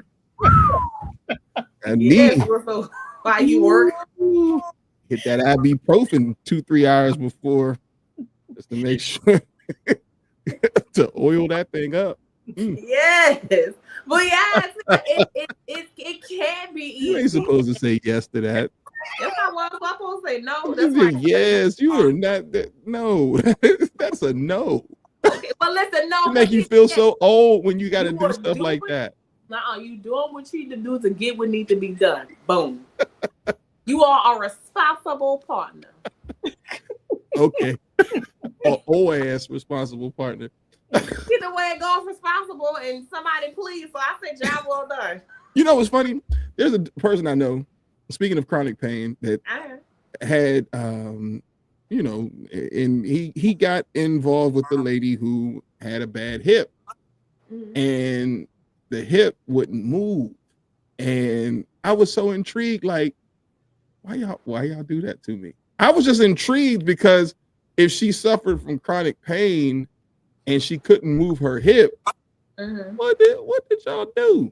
And clearly they figured she got a way of sitting on that hip or not sitting on that hip to get what she needs to get. He told me, don't knock it till you try it. I said, well, damn, her and her stuck hip. All right. She got sitting or not sitting on that. That's what he said. Because he said, he said, imagine not having to deal with the hip moving. You just got all access because she can't move the hip. So then once you get in that right position, then that's it, because that hip ain't moving nowhere. I said, you know what? I get what you're saying, because how was her legs? I understand what you're saying. Yeah, I can tell you one thing, sis is quite flexible. That was sound like. I guess she knew how to maneuver the one side to keep the other side, because like I said, you tend to push or pull, and you don't want to accidentally, and then now you hear it snap like a chicken bone. You'd be like, it wouldn't be like that. He's not that damn strong. What the fuck? He the Hulk? I mean, I don't know. I'm just saying, when you're in the moment and somebody's talking about they hip don't move, I'd be like, well, what in the name of action figure shit do we got to figure out? But we're going to figure it out. No. I wish he would be bold enough to tell us how that happened, but I know he would never do it. No. I mean, we got a private conversation. You should ask. I'm gonna ask him, will he join the next time we get on? Because explain but not in a way we're making fun, because I don't want that to be the case. But honestly, you know what? It'll be a good perspective to have for someone who dealt with somebody who dealt with chronic pain. Like, because that's something. Because now that he did it, he looking at us like, what? And I'm like, man, but her hip doesn't move. He's like, and like, which is the truth? She showed me what's going on. I'm like, with one good hip, she a bad mama. Because she had to learn how to maneuver around this pain. She had to learn how to maneuver around this space, and she had to create space for her where she still received pleasure. You know what? Good for her. That's what I said. Can't knock it. I'm gonna come. I assure you, and I ain't mad. I'm going to find a way. Make it work. I can't say. I won't say no more. I won't let my intrusive thoughts win. You know what? No, not today. No, I'm not. I'm behaving myself. But that's to your point, Kia. Like, just because someone's in chronic pain doesn't mean that they don't want to be intimate. So now I'm going to have to try to figure out ways to where I can reduce my pain levels, but then also be able to be in the moment and receive pleasure. So I couldn't imagine what a person's mindset is going through. I mean, well, just like with women, when it's that time of the month, and then a guy is like, well, hey, don't touch me because my ass is aching. Word. Out of that, my emotions are up and down. I don't really like me right now. I damn sure don't like you. Right. Like, listen, everything is annoying. Like, I had to tell myself that you forget, like, your period be off and you just be cranky or just moody or emotional, and all of a sudden you be like, oh, that makes sense. That's why. Yeah. I am living that as we speak. Look, as we speak. You not fuck you up behind your kid. Don't get cut. Let her be. You just be like, you good? Okay. That's all you say. Your little corn and hush, like you're doing. You good? That's it. I couldn't imagine being in that level of chronic pain all the time. Like, at least for us, like, sometimes, not to say that, not to downplay cramps, because that they're literally terrible. Because we're getting into that next. So yeah. But to have that constant pain every single day, then to be in a relationship with someone where they have needs, you have needs, but you're just like, I cannot get to a point where I just even want to be touched because I just need to get out of pain. So, I mean, like you said, endometriosis and fibroids, you can go ahead and jump into that. Absolutely. So going to your point of talking about, cramps, right? So with endometriosis, and to your point, yes, Black women, we suffer largely from this particular condition. And so with endometriosis, it is a condition where the tissue, the lining of the tissue in the uterus grows on the outside of the uterus. So at that point, we're talking about penetration or in spaces where you are about to start your cycle and your uterus is preparing itself, all of that hurts. Mm-hmm. And that level of pain itself can be debilitating. Mm-hmm. So talking about intimacy, or not even just talking about sex, but talking about intimacy in itself, it's like, no, thank you. I don't want anything, right? And navigating those spaces. Now, one thing I want to push, because as I'm talking about these particular conditions, I'm just bringing it to light because I do want people to see that there's so much that we can do and that we're dealing with, right? However, like I said, it's what I want to push is that when we're going to the doctor's office and we're having these conversations with our physician about, side effects of the medication or how we're feeling about the medication, talk about your intimacy as well, because some of the side effects do affect the libido, and also some of the side effects can affect your mental health. So talking to your physician about what are you feeling outside of your physical body, how your emotions, how's your heart, how's your mind, having that conversation with your physician so they can know these things and recommend something different, or maybe not just a different medication, but a different pain management method, right? So talking about that, but also a space where when you are if you have been navigating and thriving, and I don't want to say dealing, I'd rather say thriving because it sounds like it's just something where you just can't do anything. But like I said, thriving with these conditions, also alongside having a physician, also look into counseling, right? Because sometimes what you are thriving with will affect your mental health, and having someone to talk to in that space can help you navigate those spaces differently. So I definitely want to start with and say that when coming to all of the conditions that we're talking about tonight. But anyway, back to endometriosis, like I said, when talking about the uterus, so someone's answering you, everything is just in pain, and you're in pain all the time, and it's in a space where it's something that's challenging to manage. And it's really hard to treat. And when I say treat, I don't mean treat, I just mean treating it and helping you heal and go through the journey. Majority of the time, most thing they'll tell you to do is just have have the uterus removed. Lord, my mind said me. What is it? A hysterectomy. Thank you, girl. I don't know what is going on, but yes, have a hysterectomy. Now, with having a hysterectomy, depending on your age, that can take an offset so many other things. So now, let's say it's somebody who's my age, I'll be 35 in a few months. Oh, God. Yeah, so 35, right? Having a hysterectomy will take and push me closer. Not saying it does, but there's a strong possibility it can push me closer into menopause. Mm-hmm. And by that meaning dealing with the symptoms. So not necessarily being in menopause, but dealing with the symptoms because I'm going to have a uterus. Right. So how do I navigate this now? Okay, I got rid of this. So now I'm dealing with this. Mm-hmm. So it's so much that comes along with these spaces and navigating them. And going back to Kenny's point about, communicating this with your person and how do you have these conversations? Because what does sex look like next after this? Mm-hmm. How are we going to engage? Like, when having your uterus removed and if you are dealing with menopause symptoms, the libido can be affected. Lubrication can be affected. So now we have to talk about other additives. There's lubricants, right? And if you're a person where you are very sensitive, now we have to find the right lubrication. Something that's not going to break us out. It's going to irritate a person. They have allergies. Now let's talk about using condoms, because that could also be a space where now, okay, this can be a barrier to help both of us, right? So there's so much that can go into it. So like I say, having those conversations and reading more and having a deeper understanding of what it is that you're going through, not just what the doctor is telling you. It's okay to have that second opinion or that third opinion. Because what one physician tells you, that's just their perspective. Not saying it is wrong. That's not what I'm saying. However, there are so many ways to navigate what you're dealing with or what you're thriving with. So like I said, with endometriosis, and again, dealing with a Black woman, we deal with this so much. Go get tested, ladies. Like, make sure you are getting your PAP every 2 years. I know that's something they just started because you used to do it every year. I forget what it was, why they stopped. But if you have the space where you're going for your yearly physical, get your PAP. Talk about what's going on. Making sure that you are up to date with those things. And if you're not going for your yearly physical, ladies, please do.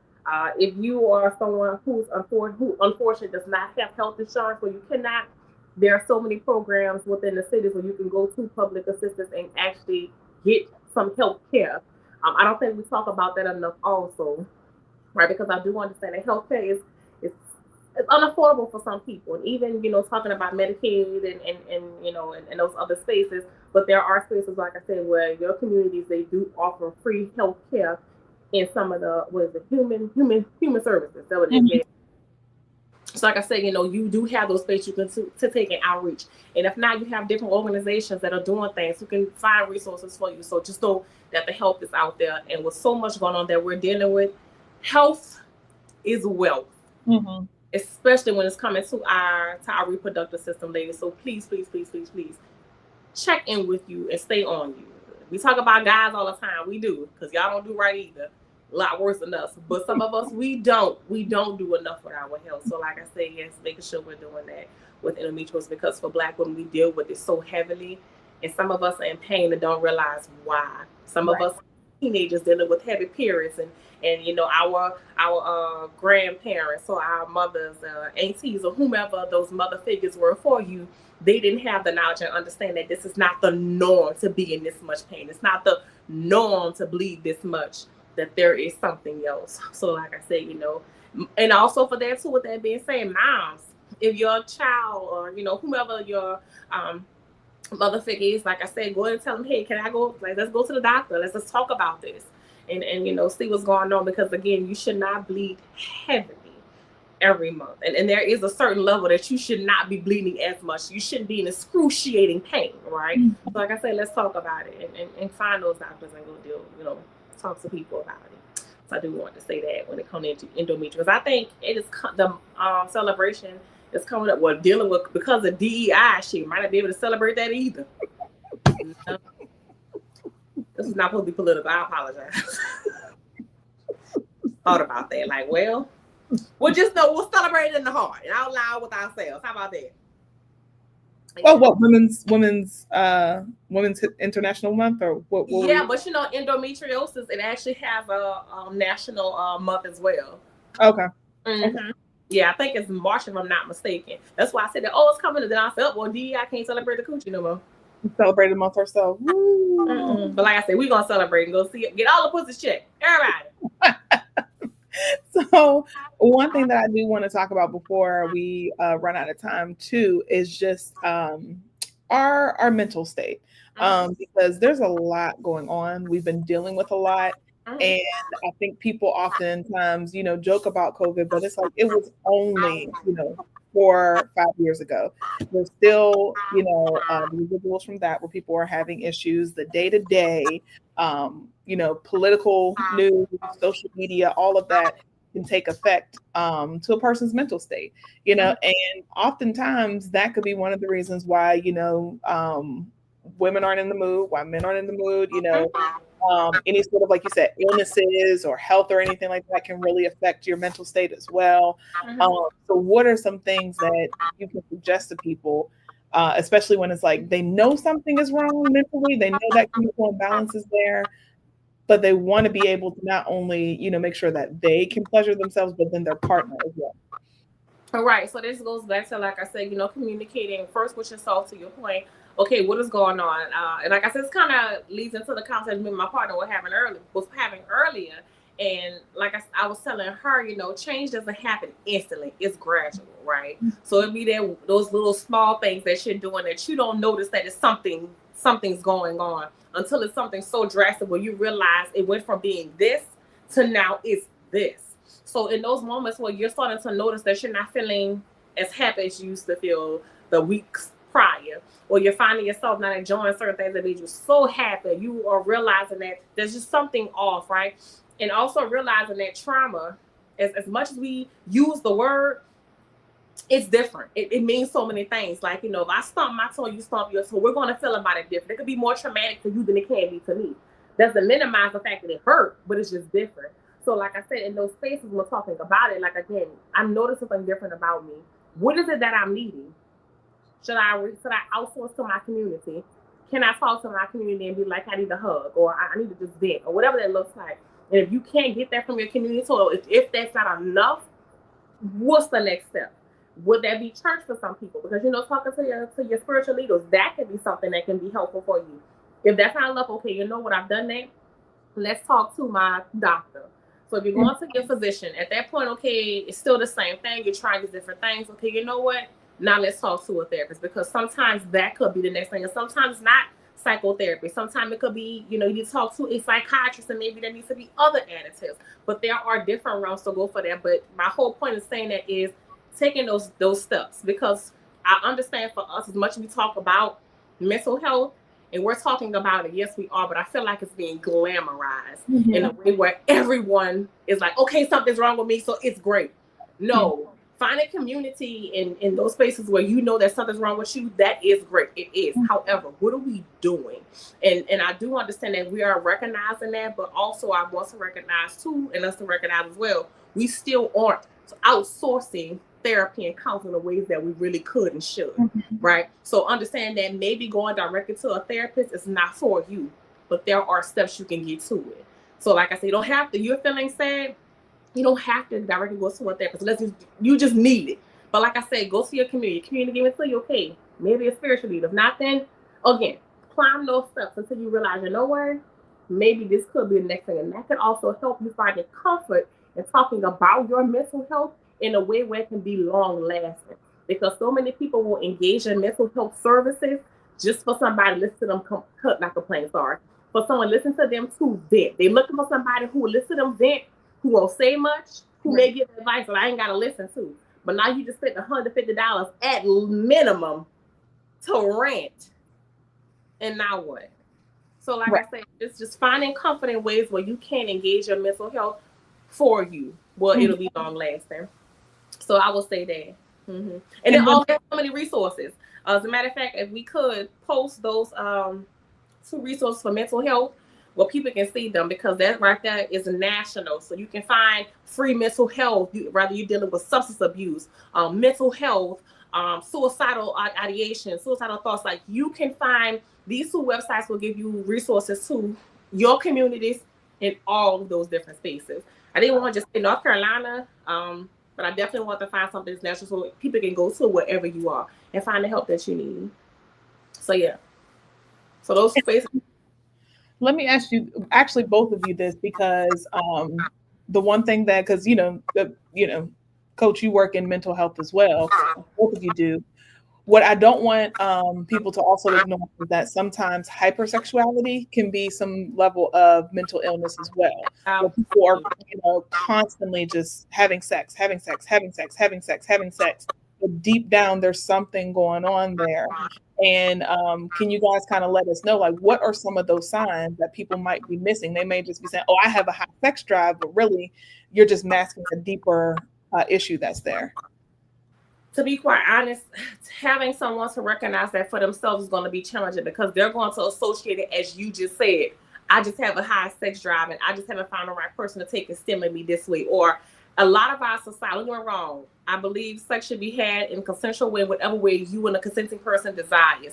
However, a lot of our society is pleasure focused. So everything is about sex. We're talking about it in ways where you should, and it's encouraged and it's explored in all these different ways. So having to ask someone to understand it about themselves can be very challenging.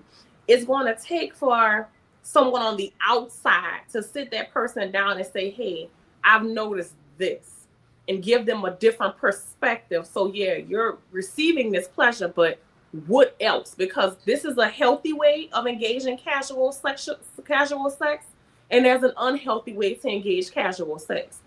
So like I said, for them to understand it for themselves, that's going to be challenging for someone to just say, I think I might have a problem. Not saying it can't happen, because if I would assume for that person to have this realization, it would have to be something so drastic for them where they're like, oh shit, this might not be all right. I might have a problem. Yeah, I would agree that somebody from the outside would have to say something, because it's similar to, everybody has their vice, right? And so that you got people who drink alcohol, they become alcoholics. You got people who overeat, they become obese, and then you get so it would be something that they would have to identify the triggers of how they're feeling when they get the urge, but because it's sex, it's pleasurable. Nobody's going to immediately say like, hey, this is a problem.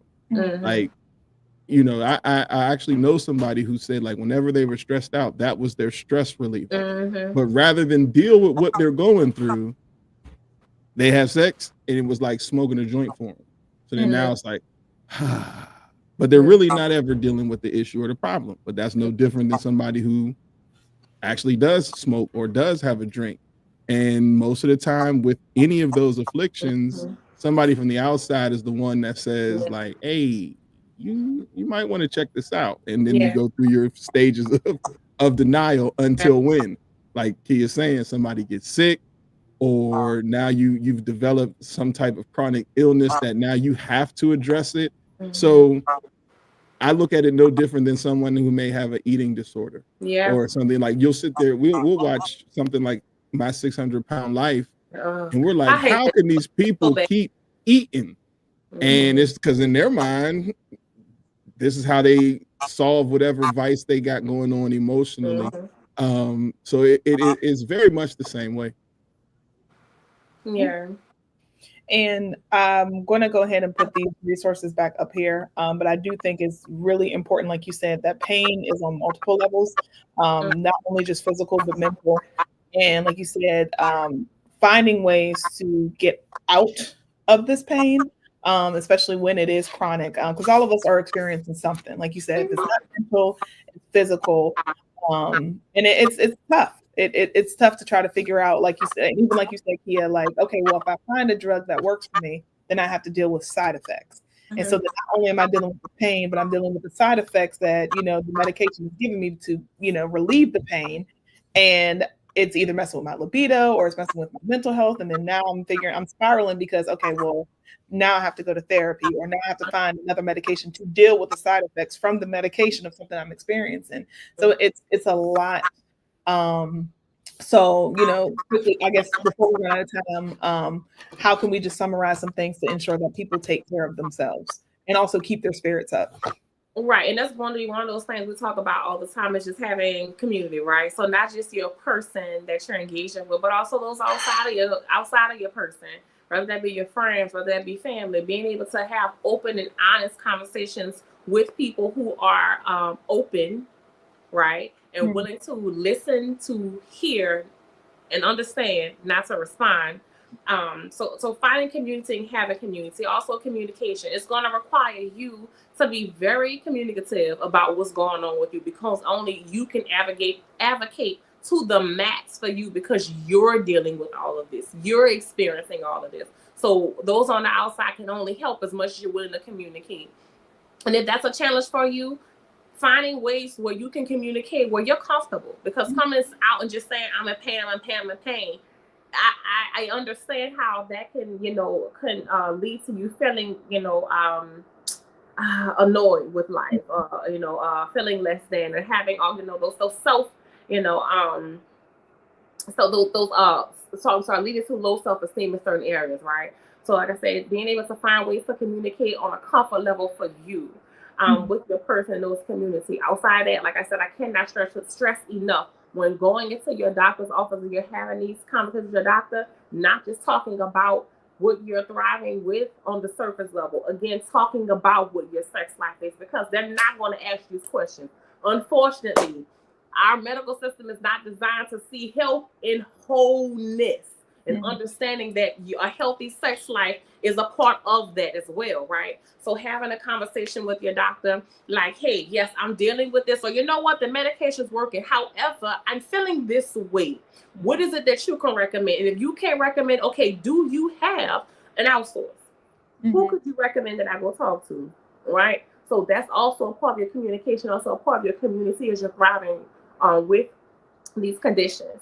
So I would say that will be those tips that I would give. Before we get, I did want to talk about something, because I don't want the move, because I feel it's really, really good. Talking about mindsets, we're talking about the mind, right?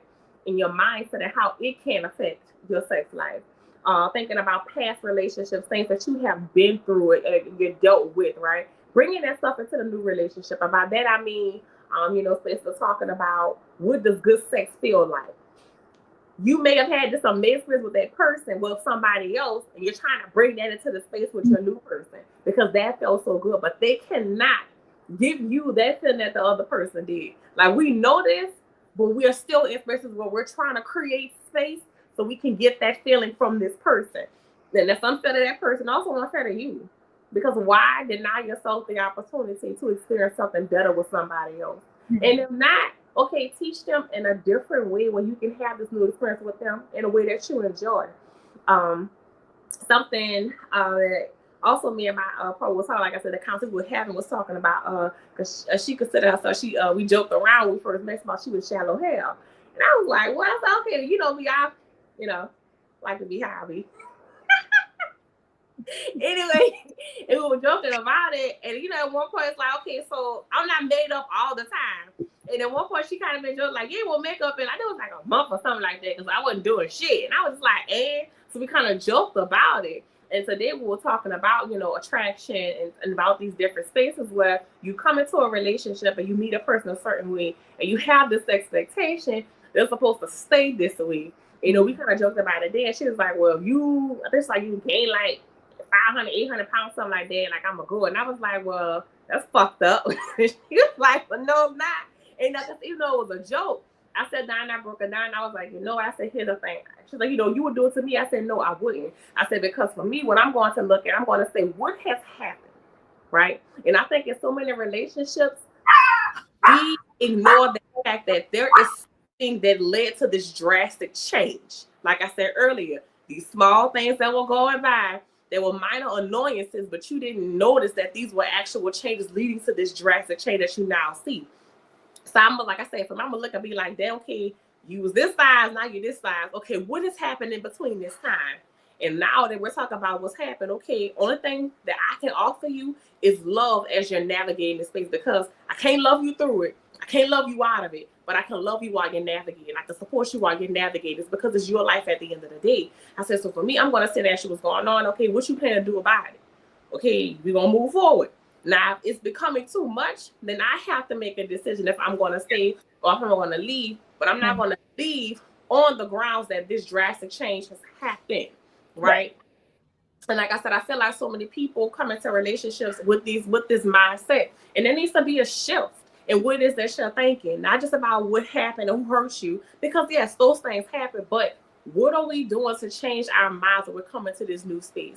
Are we shifting what attraction looks like, right? Because I feel like as you get older, certain things you find, attractive that you wouldn't have in your younger years.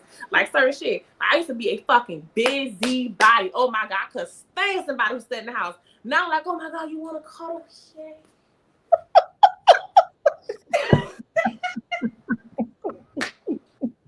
You don't want to do nothing. But I think going back to what you said is extremely important, and I want people to make sure that they're paying attention to that, because I know sometimes people will say, well, I love you regardless and all stuff like that. Yes, until it starts to affect you and your mental health, because there are times when people, when they're not feeling their best, or they're not in a good place, things get ugly, and they think that how they treat you or how they're projecting onto you is okay, because like, oh well, I'm just going through some things. Okay, you can go through things, but don't treat me poorly because of it. And then you don't have to accept that treatment either, because you have feelings. So, yes, you may be a candidate on my 600-pound life, and I can love you through. But the moment you start yelling and throwing things at me because I didn't get you a Big Mac, bitch, that's why you fat, and I'm leaving you. Whoa. Goodbye. Get your own damn food. How about this? Get in the kitchen and go get it. Now what? Shit.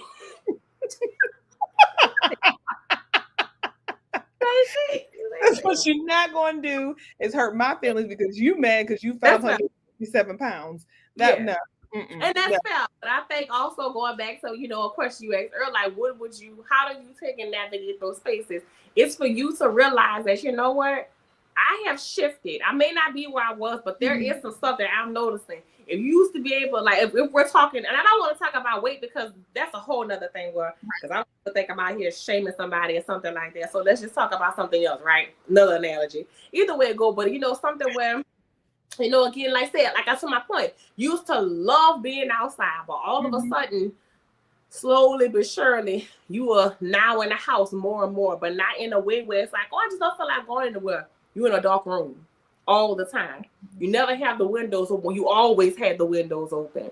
Like when you're starting to notice those small changes in you, okay, now it's time to have a conversation. And even your partner, if you're paying attention to your partner, you're going to notice these things. If you every day you walk in the house for 3 weeks, the blinds are drawn. When normally, again, like I said, there's light in the house in the daytime. But it's like, dang, okay, babe, what's going on? Because you constant in the dark. Like, wow, what's going on, Dracula?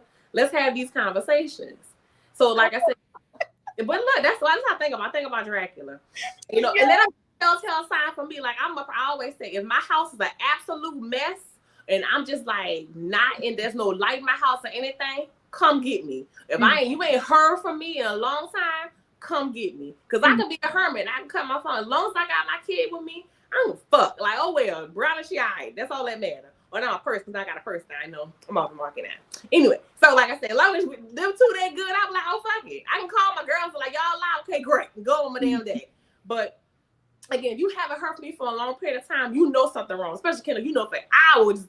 If you haven't heard from me, you call me and something like those are those moments. But if you're not paying attention, you don't see it until it's something drastic where you walk in the house and the house is a complete mess. And everything is drawn, and this person has gained a certain amount of weight, or they have lost an extreme amount of weight, right? Because let's talk about the other side too. So if you aren't attentive to that space, you're not noticing this change. And when this change happened, now it goes from being snap, something's wrong to what's wrong with you, and why is this? And then that creates a whole nother problem. And not saying that your person is fully responsible for your well-being. But if you're going to be in my life and I'm sharing my life with you and you're sharing your life with me, to some extent, I'm responsible for you and you're responsible for me. So yeah, I did want to say that about mindset because like I said, a lot of stuff I hear and have been hearing, I'm like, dang, like this is terrible. I think that topic actually does warrant a completely separate conversation. A lot there that I think people need to, dissect a little bit. Like especially when it comes to relationships and in the bedroom and things like that. So, if that is something that you're planning, I think that would be a good part 2. And then just even getting people some of their stories, share with us some of those tumultuous times in your relationship.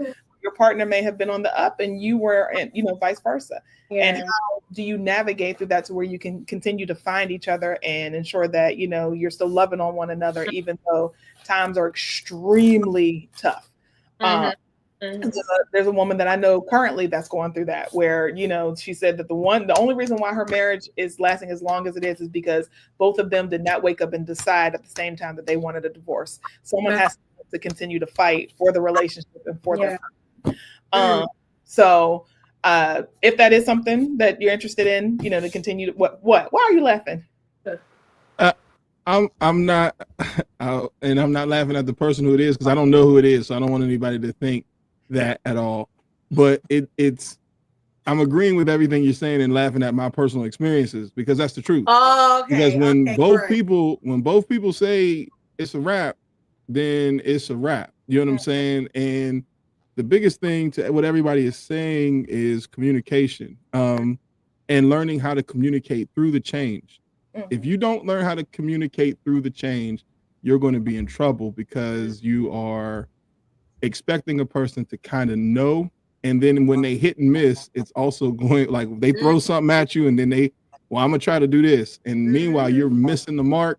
Then now you end up with Will and Jada situations where she kept telling him he was doing the wrong thing over and over and over again because he just thought by showering and doing all this and love bombing that he was hitting the mark and he was completely off the mark.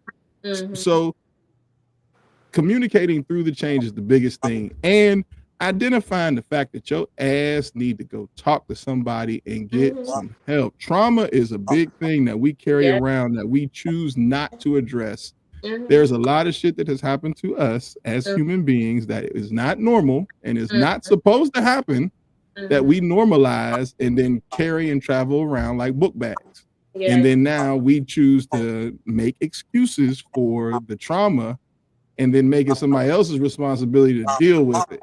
Like, it's not okay.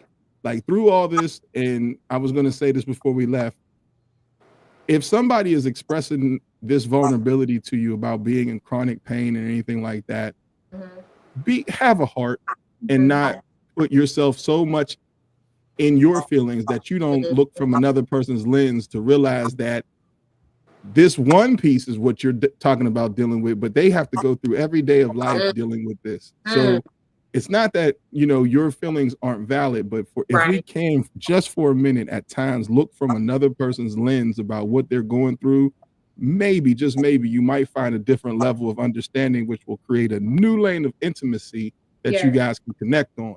Because somebody dealing with a chronic illness or a chronic pain is no joke.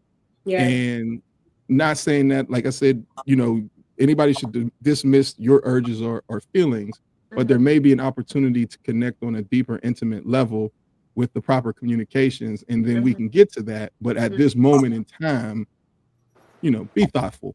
And y'all know if I'm saying that, you know, because I joke all the damn time, but be thoughtful. Who was scared as shit, like, Lord have mercy, please let him say nothing fucked up on my show. No. I don't want nobody to come back to you. You had him up there and be like, you know what? I don't even know him like that. People told me not to behave. Whoever Kristen is told me to not behave because she was having a good time. Dare you? So I did a good job, because when I said the lady's leg was like a chicken bone, she cracked up. She ain't right. Don't listen to her. I figured I'd be nice because I don't feel like getting cussed out today. But I am an advocate of people looking from the other lens of a person who is suffering from something that they specifically cannot control. You know, it's different when somebody can control the issue that they got going on, and it's like, oh, fix your shit. But when it's something that you cannot control, there should be a different level of understanding where you just say, hey, all right, let's figure something out. Because there might be something else that you guys can do that will add intimacy until we can get to the actual physical intimacy. So, absolutely. Yeah, and that's one of the reasons why I said I wanted to talk about those two additives and not toys, because those two things right there could be something that could be helpful. But we're talking about, you know, someone who may be, you know, dealing with obesity, you may not be able to hold a toy, right? But you can take and hold on to the pillow and still stimulate yourself. Or again, those who live with, whatever, girl.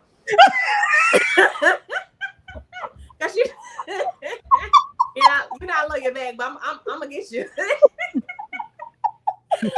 You know, those, like I said, who deal with arthritis in the wrist or the joints, or like myself, you know, carpal tunnel, holding a vibrator, sometimes it can be an irritant because it just takes and shakes everything, right? So again, like I said, be able to hold on to the pillow, you know, you can still stimulate yourself. So to your point, Kenny, you know, finding other lanes to get where you are trying to go.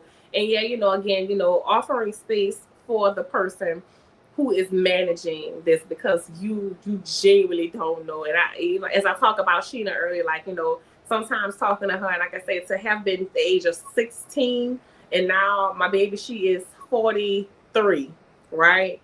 16 and 40, that's a long time to have thrived with lupus, and as it has progressed throughout her life and the different things that having lupus has caused for her. I would never be able to imagine, or do I ever insert anything. Whenever she calls me and we're talking, I am just literally listening. I'm not offering, I'm not saying do this, I'm not saying do that, because I don't know. I don't know.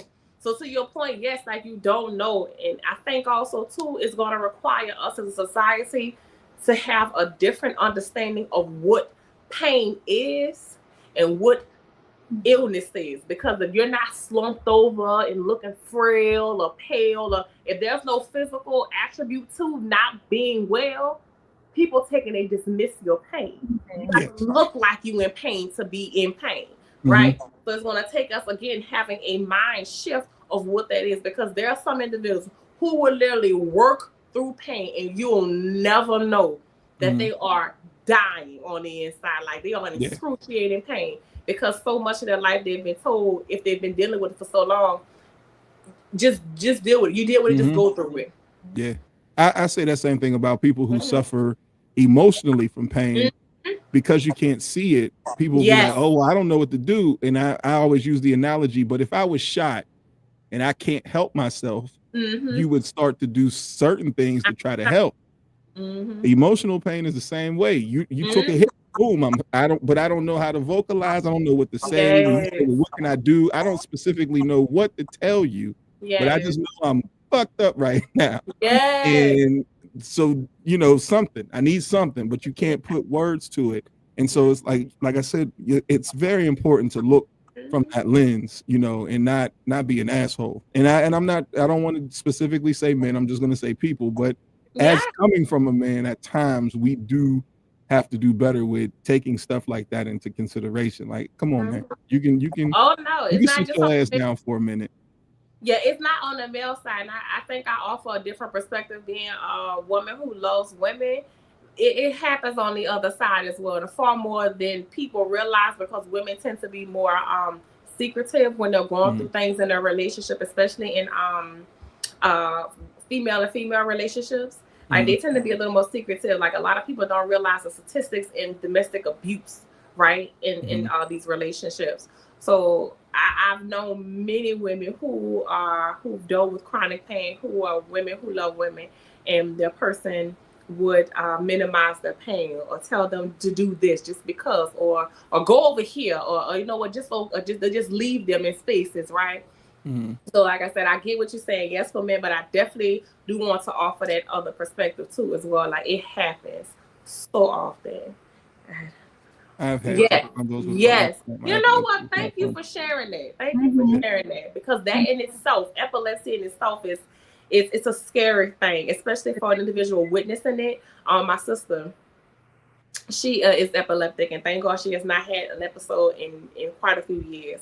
But when she was going through it, navigating that with her and getting her to see some of these things was challenging. And sometimes myself being tired and frustrated with some of the things that she was doing, I had to, again, switch my mindset that she's self-medicating. And I don't mean drugs or anything like that, but the things that her behavior was self-medicating for her to get through what it was that she was dealing with.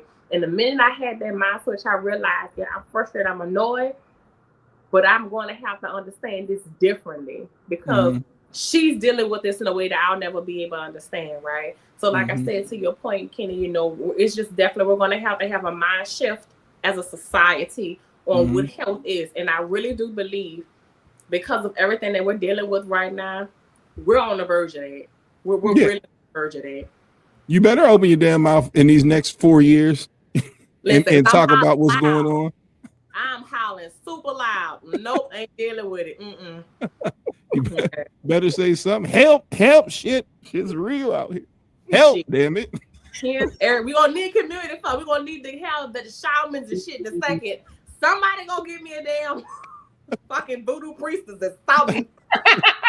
Oh, shut up. Fix it.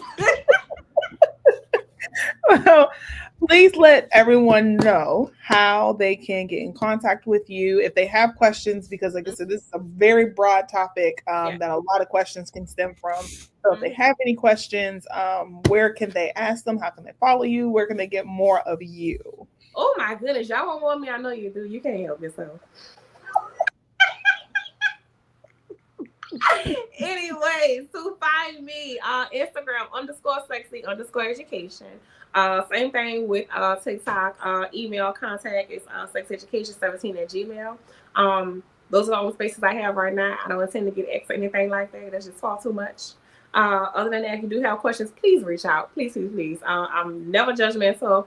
If it's something I don't understand, I'll show you. I will go find it. And just like I offer the resources for mental health, I'm in spaces all the time with people. So if you are having questions, and you are someone who is thriving with a chronic illness or chronic pain, I have plenty of resources of people that I can reach out to navigate, where there are people who are advocating for these conditions, you can find community if you don't have it. So like I said, please reach out, because again, like I said, sexual health is a part of wellness, and sexual pleasure is a part of wellness as well, wholeness. So yes, all of those things. And I will see y'all next Yes, there we go. Next month, what date I will post it. But the next topic next month is going to be uncensored connection. So talking about different types of relationships, talking about love, what dating is now, how it's morphing, but also talking about sexual health and how it is shaping. Because things are changing, y'all. It's a good thing, but it's also pretty scary too. So yeah. Well, you know what? I'm gonna get some dating stories for you for that conversation. Ooh, I'm gonna find a single male who can come in and weigh in on the conversation. I think I know a guy who actually might want to join. We had a very interesting conversation. I'm gonna reach out to him and see if he's open, because he might be. He was good people. He was good. He funny. He like Kenny. I think it's time for men to also tell those side of the dating escapades. Oh man, dating escapade. I thought you was about to say relationships. Let me shut up. I'm ready to do that. Oh shit! When we gonna have that show? We might need to take and talk about. We gonna have to brainstorm, y'all, because I think I like this idea. Because I'm trying to tell you, I know men that's ready to talk. Please let me give me the mic. Crazy coming here hooping and hollering. Won't want none of that shit. Keep that hood shit over there. No, it ain't gonna be nothing crazy. It's just they want to get it off. As they should. And I mean, we want you guys to interact with us more. So if there's something you want to come on and talk about, I mean, like you said, don't go crazy, but to actually have productive conversations. Let's do that. Let's do that. I like this idea. We're gonna brainstorm that. Maybe we'll take and switch that up and have that for next month. Let's give us some time to brainstorm some stuff. I like that. Yeah. Not the evil left. Fuck it. Don't worry about it. Cause here come the Grim Reaper. We all right. Don't worry about it. I ain't got nothing. I have been behaving. I ain't said nothing crazy today. I offer great advice, and I'm chilling. I want other people to say it. Me and you, we argue all the time. I want other people to say it. So. Oh, argue with me? Why would you want that? I'm behaving. What I told you. Didn't I say he is a good time repellent? I meant that. I am behaving and keeping my mouth shut. Before this goes off the rails, because you two were doing so well. I know, right? We will see you guys next week. Hopefully, with no more. We can get back into our studio and resume things as they were before. But Monday's supposed to be 65 degrees. We back at it. Hey, that's what I'm talking about. Yeah, so but you guys have a safe weekend. Please don't be out here in these streets on this ice trying to go crazy. And have fun. And we will see you guys all on Tuesday. Well, thank you, Kristen. I'm back, honey. So what, Tuesday, right? We back Tuesday? Yeah. All right. See everybody on Tuesday. All right, y'all. Be safe this weekend. Bye-bye. Are you hitting the button? Yep, got it.